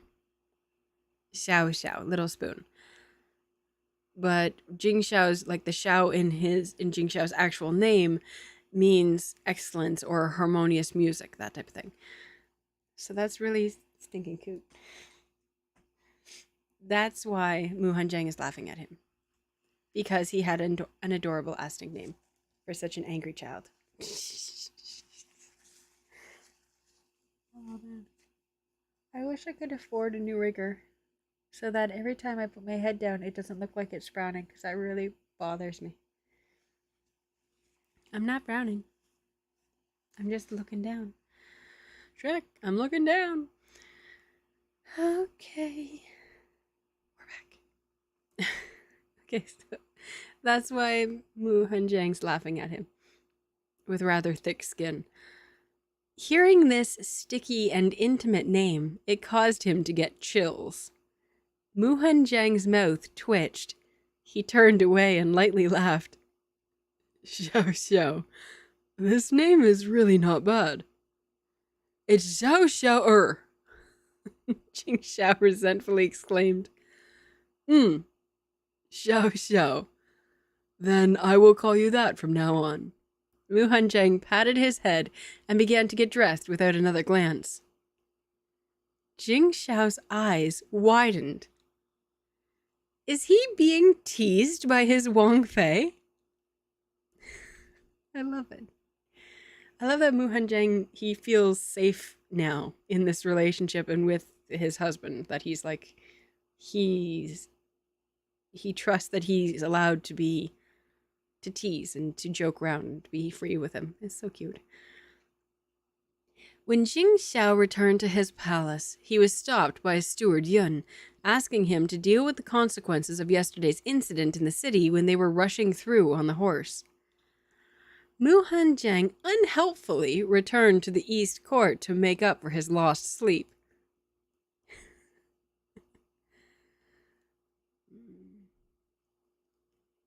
Wang Yi, the things you had me investigate, they have materialized. After he had finished a pile of tasks, only then did Steward Yun raise matter of the news he had just received. It is pertaining to Wang Fei's childhood when he fell into the water. The servants of the North Marquess's manor were switched once every 3 years. As it had been a while, many of the people who knew of the incident were not in the residence anymore. Even if there were still some there, this matter was also something that they had to keep quiet about. It seemed as if this matter was one of the taboos in the North Marquess's palace. The people Steward Yun sent had to go through many difficulties asking around about the wet nurse that had cared for Mu Hanjiang when he was a child. And unexpectedly, in one of the North Marquess's farm villages, they finally heard the ins and outs of the full and complete story straight from the mouth of the wet nurse. At that time, the old madam of the North Marquess gave each of her grandsons a fur cloak. Mu Lingbao was given a fox fur, and Mu Hanjiang was a rabbit fur. Because Mu Hanjiang was born good-looking, Mu Lingbao felt that the cloak his younger brother was wearing was better than his, so he insisted on snatching it. During the struggle, he pushed him into the lotus pond. At that time, there was also 2 male cousins present. The 3 children raucously held the snatched cloak and ran, leaving only the barely 3 years old Mu Hanjiang, who was trapped in the thin ice struggling in the pond. Fortunately, his wet nurse rushed over with one move, fished him out. Afterwards, he was sick for a full half-year, and only then was he able to get his life back. Piece of shit! After Jing Xiao finished listening, he raised his hand and crushed the teacup in it. Surely, in order to protect his son's reputation, the North Marquess expelled the servants and also let others go, not allowing anyone to mention it again. The kind of unjust person who injures his own brother. The royal family will not approve of him being the heir to the North Marquess. In the house, he paced with his fists clenched behind his back. He turned around and said to Steward Yun, "There are 2 things I need you to do right now. First, go investigate Mu Lingbao's ordinary day-to-day whereabouts, interests, the people he makes his friends with, and places he often goes. Second, look for some people in the capital to spread that the 4th Prince Jing Yu likes to eat raw meat. And as for the others, don't say much." Steward Yun understood the first matter, but what is all about the 4th Prince liking to eat raw meat? Doesn't Jing Yu like the raw fish meat? Doesn't Jing Yu like the raw fish flesh that comes as tribute from the eastern coastal areas? Although all you have to do is omit the one word, fish. Jing Xiao hooked his lips and smiled coldly. This is nothing more than increasingly distorting the truth. Who didn't know how to do so? He can kill 500 captured soldiers and have it become slaughtering 100,000 prisoners of war. He just didn't know how this 4th prince's little craving would be passed on and become what this truly made one. He just didn't know how this 4th prince's little cravings would be passed on and become what this truly made one wait in anticipation. After Jing Xiao had people release the rumor, he just stayed at home every day to accompany his wife, practice his sword, read books, and enjoy these rare leisurely days. And Mu Zhang, in these few days, also finished reviewing the 3 years' worth of accounting books of the household. Looking at the monthly allowances on the account books, the Fu Ren got 50 taels, and so in that case of him as the official wife, should be getting at least 80 taels for the month's allowance of silver. This way, the issue of not having any silver on hand will be resolved. Mu Zhang closed the last book and lightly exhaled a breath of air. This was much more than the monthly salary he got as a successful candidate in the Imperial Provisional Exam. Yunju, you take this and fetch my last month's salary. He suddenly remembered that he still had a month of salary he had yet to retrieve, and Mu Zhang handed a document to Yunju. Although it was very meager, in any case, it was some form of income. The money you retrieve will just count as yours. Really? Yunju immediately became spirited. Thanking Wang Fei. He pulled the paper close to his chest and ran out joyfully. Young master! Lan Xian rushed in. Just a sec, I can't remember. Okay, I'm going with it. What's wrong? Mu Zhang gestured for her to speak slowly. Today, Grandmother Zhu's little daughter came over looking for you and was stopped by the Imperial guards at the side door. The servant spoke to her by the door. Lan Xian panickedly spoke, and nevertheless it was incoherent. What on earth happened? Mu Zhang frowned. What happened to her family? Grandma Zhou referred to his wet nurse, letting her little daughter run over to find him, who was already married. They definitely must have run into some trouble. Her son broke his leg the day before yesterday, and she didn't have the money to see a doctor. All the people in the village said that they were a family of old and disabled people, and they shouldn't get to live and eat for free, wanting to drive them out. Afterwards, Lan Ting, who had rushed over, continued, lest Lan Xian's stupid mouth say something that would anger the young master. She came to find you, wanting to borrow some silver from you. I understand. You may go. Mu Zhang pursed his lips. He didn't have any money in his own hands. There was some jewelry in his dowry, but he had just married in, and pawning off his dowry would be hitting his husband's face. It was something he absolutely could not do.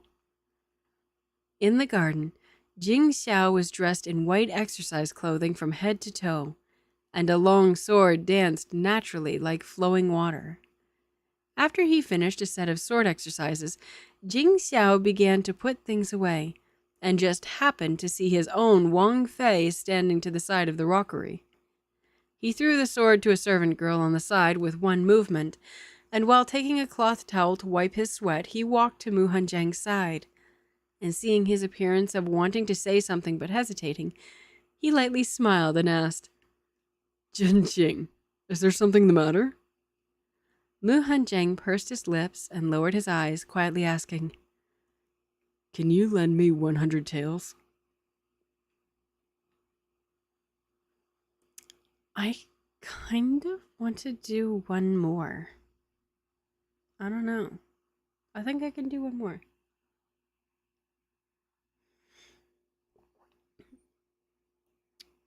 Yeah, okay. I think I'm feeling okay. I don't have any, I got some water left. It's stale and old, but it's fine. Get it done tonight, right? Yeah, okay, we're gonna do one more. I don't usually do 5, so any of you tuning in for the first time, it's usually 4. Oh, but this, just a sec, this has the stars. This has stars. Did I just forget? Nope. Oh, this is already chapter 17? Oh, I suck. I apologize. So I can't do it? I can do it.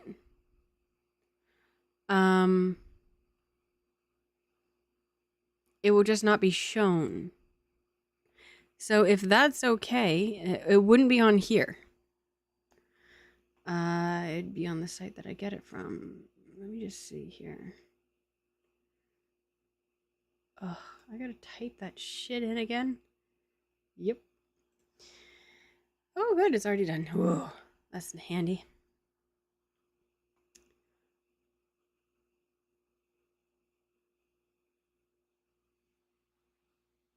I think. Okay. So, I'm going to do this. I'm going to do chapter 17. Only I'm going to, because it hasn't been edited properly on here. So, yeah, we got viewers, we got lurkers. I'm going to go ahead and go over to just chatting. Am I? Yes, because I need it up on the main page. Okay, so I know this is what you're seeing, but I am still reading. So please forgive me, because we're still reading. I just got to... I apologize. That is my fault for not paying attention to what I was supposed to be, to my hosting duties today. Okay. We're going to do this. I wish I could have it on the other page, but it's just not feasible. Or is it? Not really. No. Oh my goodness, it's hot in here. Yeah, I don't think this is too long. Okay. Okay. We're gonna do this. Can I though? Like, can I just do it off the site? Or would I get booted from the site? And I desperately do not want to get booted from this site. I don't know. I don't trust it. I don't trust not getting booted from this site. Alright. Alright, let me see if this works. Okay, you're seeing that. Let me just try... Okay, wait. Okay. I'm actually sweating because I'm nervous.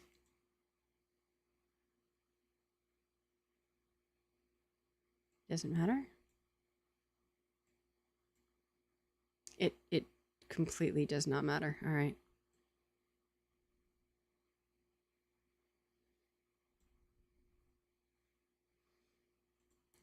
No. Okay. All right. I'm going to read this and it's just like, looks like I'm looking at Yui. So that'll have to work. That'll have to do. Okay. We're going for it. We're going to do it. You're going to see just this page. Just know this. Okay. Oh, marker. Chapter 17. Rumors.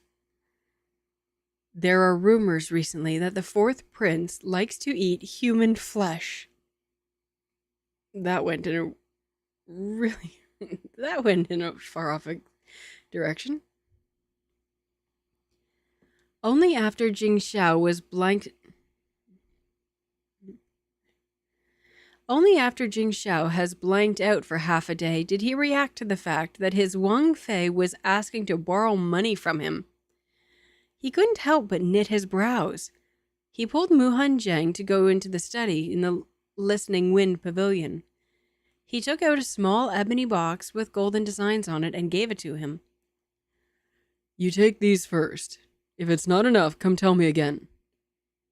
There was a mishap with my wet nurse's family.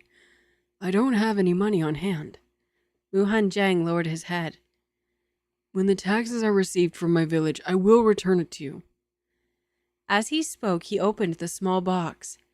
Inside was about 100 taels in both gold and silver, and also a stack of silver banknotes.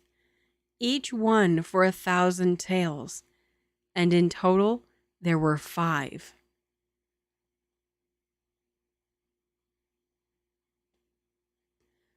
Say that one more time.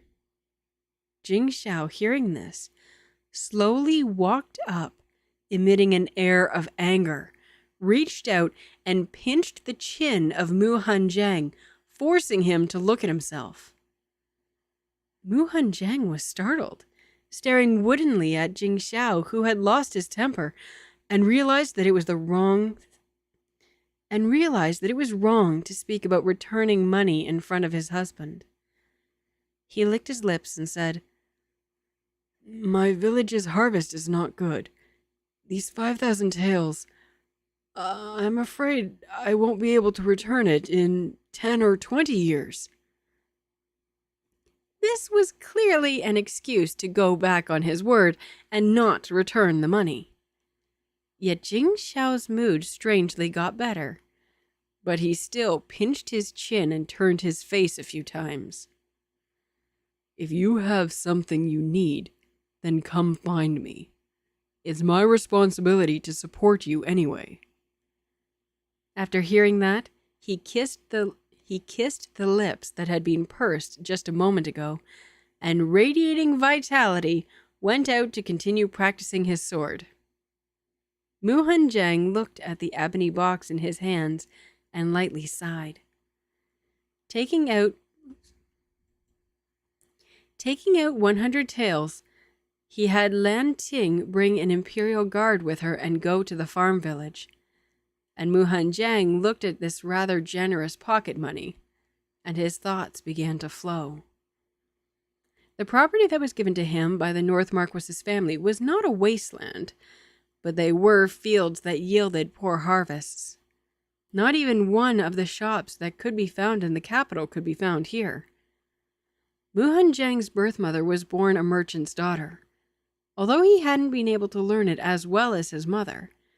For things like recognizing where to find raw materials, deciphering accounts, and running a business, he had the ability to do all of them. The 5,000 taels given by Jing Xiao were enough for him to set up a restaurant in the capital. He could also just take out a portion of it to buy a small shop, so at the very least he was unlikely to go so far as to spend all the money without generating any income. After carefully putting away the ebony box, Mu Hanjiang decided to go out for these 2 days and see what kind of suitable business he could do. As a nobleman in this world, he must settle down and get on with his own pursuits. With this idea, Mu Hanjiang's mood became better. Of course, there was another thing that made him happy. That is, today was the 15th day of the 3rd month. According to how it was arranged last time in the flower book, today Jing Xiao should be going to the Fu Ren's bedroom. These few nights, Jing Xiao was always wrapped around him, kissing and hugging him. He was also a man. He knew how easy it would be for things to go out of control if things kept going on like this. So he was very apprehensive every day, waiting until Jing Xiao fell asleep to fall asleep himself in relief. Aw, babies. After dinner, Jing Xiao scooted over to his Wang Fei, wanting to do some things to aid in digestion. Mu Hanjiang made a meaningful glance towards Doufu, who embarrassedly scrunched up his steamed bun-like face, and with a light cough said, "Wang Yi, Wang Fei arranged the appointments in the flower book a few days ago. Today, you should be going over to Fu Ren's courtyard." Jing Xiao looked up and saw the scrunched-up face of Doufu. "The flower book? How is it arranged?"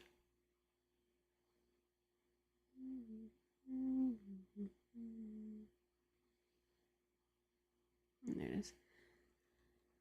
"Every month, for the first half, you stay in the East Court, and the second half in the West Court. Fu Ren will get 9 days, and each concubine gets 3.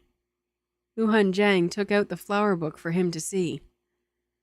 Jingxiao frowned. Not in the mood tonight. After saying that, he yawned and climbed into bed. Mu Hanjiang was unable to do anything about it. In his heart, he thought that he might have been practicing his sword for too long, so he didn't think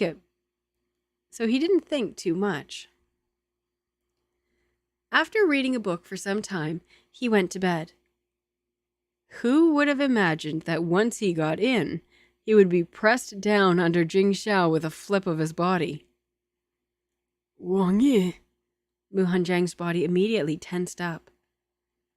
Jingxiao raised his hand, and with a pull of his hand, the curtain fell immediately.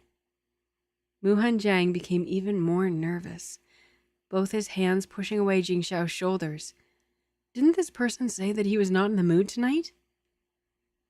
He felt that the reaction of the person under him was extremely interesting. Jingxiao slowly slid over, kissed him on the side of his neck, sucking gently, and then looked up at him, only to see him with his eyes closed tightly, and his delicate long eyelashes that kept trembling. He couldn't bear to frighten him again, so he turned over and took him into his arms. If you let me touch a bit, I'll let you off tonight. Hearing such straightforward words, Mu Hanjiang's face rapidly turned red. Touch where? Well, I kissed you here last time, Jingxiao said, a finger circling on his beautiful collarbone. He felt that the boy in his embrace was a little ticklish, shrinking away. He gently pulled apart the lapels of the soft clothing he wore. Let's just go down a little, okay?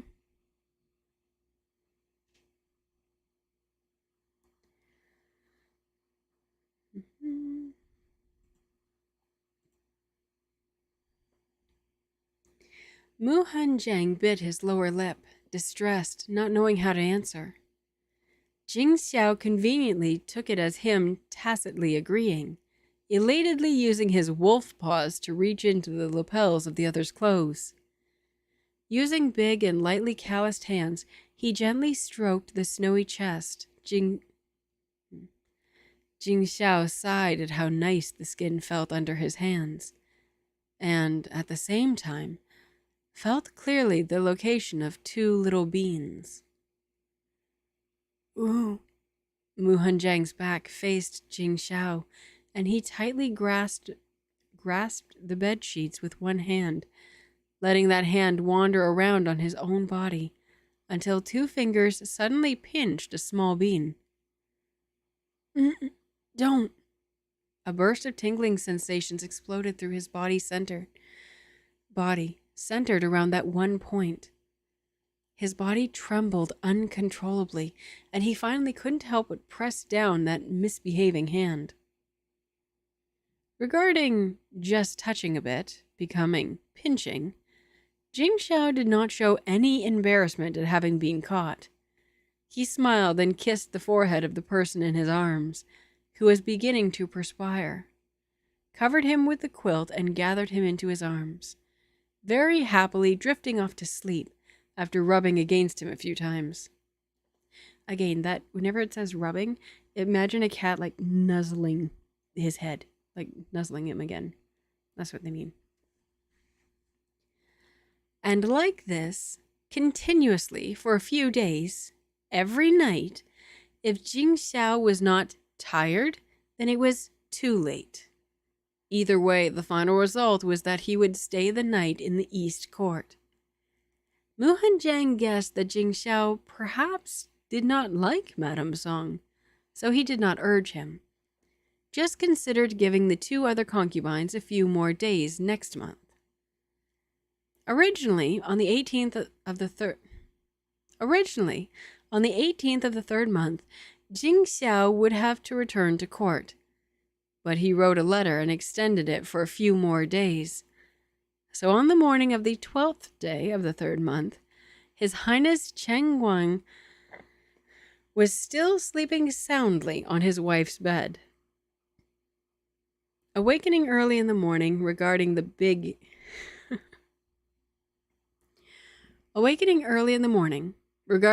hand that made its way to his chest again, Mu Hanjiang could only helplessly sigh, reaching out and taking it from within his lapel, slowly sitting up.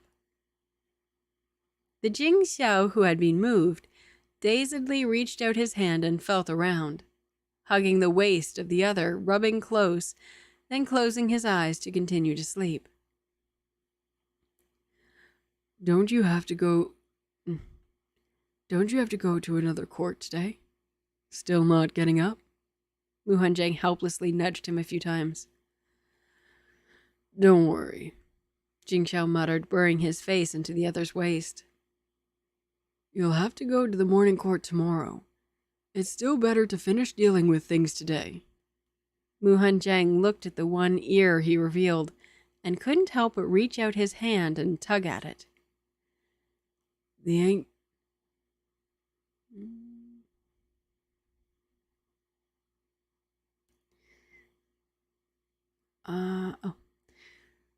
accent of Ren Feng is not like someone from the capital. How did he become the commander of your close guards? He was originally a great swordsman from the Jing He. Because of the lack of money, he washed his hands of the life of an outlaw and followed me to work in proper business.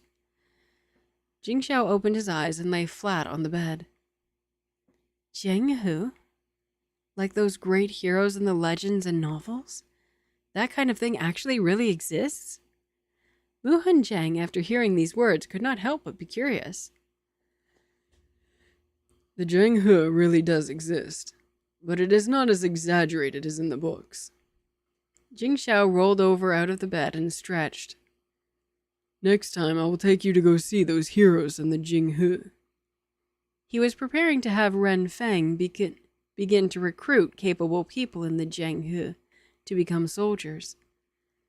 According to his experience from his previous life, in the 14th year of the Hong Jiang era, that is, next year, the conflict of 3 vassal states would begin. Before that, he must make thorough preparations. When Jing Xiao went out, Mu Hanjiang, who had nothing to do, also went out with Yun Jun to walk around. The main street in the capital was always bustling with noise and excitement every day. The elderly went to wine shops, pawn shops, or antique shops, and the young went to little gimmick shops, people who blew sugar, and so on. Young master, it's getting late. Let's find a place to eat. Yun Ju touched his stomach, which had gotten so hungry it became flat, and suggested. Outside, he couldn't call him Wang Fei, and thus went along with how Lan Ting and the others addressed him, with young master. Mu Hanjiang smiled and looked at the gluttonous Yun Jun. Where should we go to eat? Naturally, we should go to Hui Wei restaurant. Yun Jun became spirited. Going right now is the best time. If we go later, then there will be no more seats. While Mu Hanjiang didn't go out often, he had still heard of Hui Wei restaurant. The restaurant had only opened 2 years ago, and because the Chinese cuisine from the Central Plains was especially delicious, the business had always been very prosperous. The decoration inside the Hui Wei restaurant was not very refined. Luckily, it was clean and orderly. There were quite a lot of tables and chairs placed on the floor. It must be because the business was so good that they added some tables. Soon after they sat down, around them people began to continuously sit down, and there was a full house before long. Young master, do you know who the boss is here? Yun Ju scooted over to Mu Hanjiang's ear and whispered. Who is it? Mu Hanjiang took a sip of tea as his gaze fell on the young shopkeeper behind the counter, who was looking down, calculating bills. That person's physique was tall, his face steadfast. Yet from head to toe he wore an emerald green long gown. It was truly strange. That person is the male wife of the assistant minister to the Ministry of Revenue. Yunju mysteriously added that this assistant minister of the Ministry of Revenue is from the south. He was handsome, just a little short and small. Yet this male wife of his is a man from the north, whose physique was tall and powerful. In court, many of his colleagues made a not small amount of jokes about the Assistant Minister of Revenue. Oh? Hearing this, Mu Hanjiang's eyes gleamed. Seeing as the Assistant Minister of the Ministry of Revenue's wife can open a restaurant, then he should be able to open a few shops and have there be no gossip? Thinking about it in this way, Mu Hanjiang somewhat generated a few thoughts about becoming friends with this boss. But he also didn't know how Jing Xiao's relations with the Minister of Revenue were, so he should return first and ask him before taking any further action.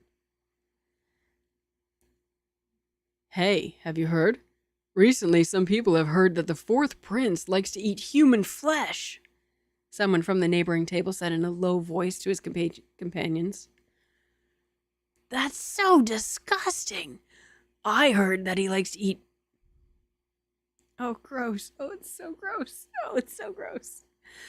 Oh, I heard that he likes to eat placentas because it's a big supplement, and that some other bigwigs also eat it. One person next to him corrected. You guys don't know it as clearly as I know. A person from another table heard the conversation, laughed, ha ha, and had an exaggerated yet mysterious manner said, The fourth prince was born with some kind of physical weakness, and that year there was a Taoist who said that it is necessary to eat a bowl of raw baby's meat every year to be able to live for a long time. Mu Hanjiang bowed his head and silently drank tea. From 7 to 9 in the morning, the citizens very openly shared news. Perhaps they would discuss the marrying in of a male wife. Perhaps they would discuss the court politics so the rumors regarding the royal family can also be quickly spread. He really wondered just what news Jing Xiao had people send out that things have unexpectedly become so bizarre. And that's it. So yeah, so that's 17. And so next Wednesday we will continue on with, or next Tuesday, I should say, we'll continue on with chapter 18, and then we'll also be reading for chapter for Wednesday. We'll be continuing on. So next week, Tuesday and Wednesday, we will be continuing on with this story. Also, please, once again, if you get the chance, please go and vote on my Twitch About page. You should see the thingy. It has 3 options so far. As I continue reading, or as the stories are recommended to me, I will add more options. But so far, that's what I've got right now, because those ones I can confirm are quite good. All right, thank you so much for joining me, and thank you so much for tuning in. I hope you've enjoyed these episodes. And until next time, thank you so much for joining me. Happy listening. Have a good night. There we go.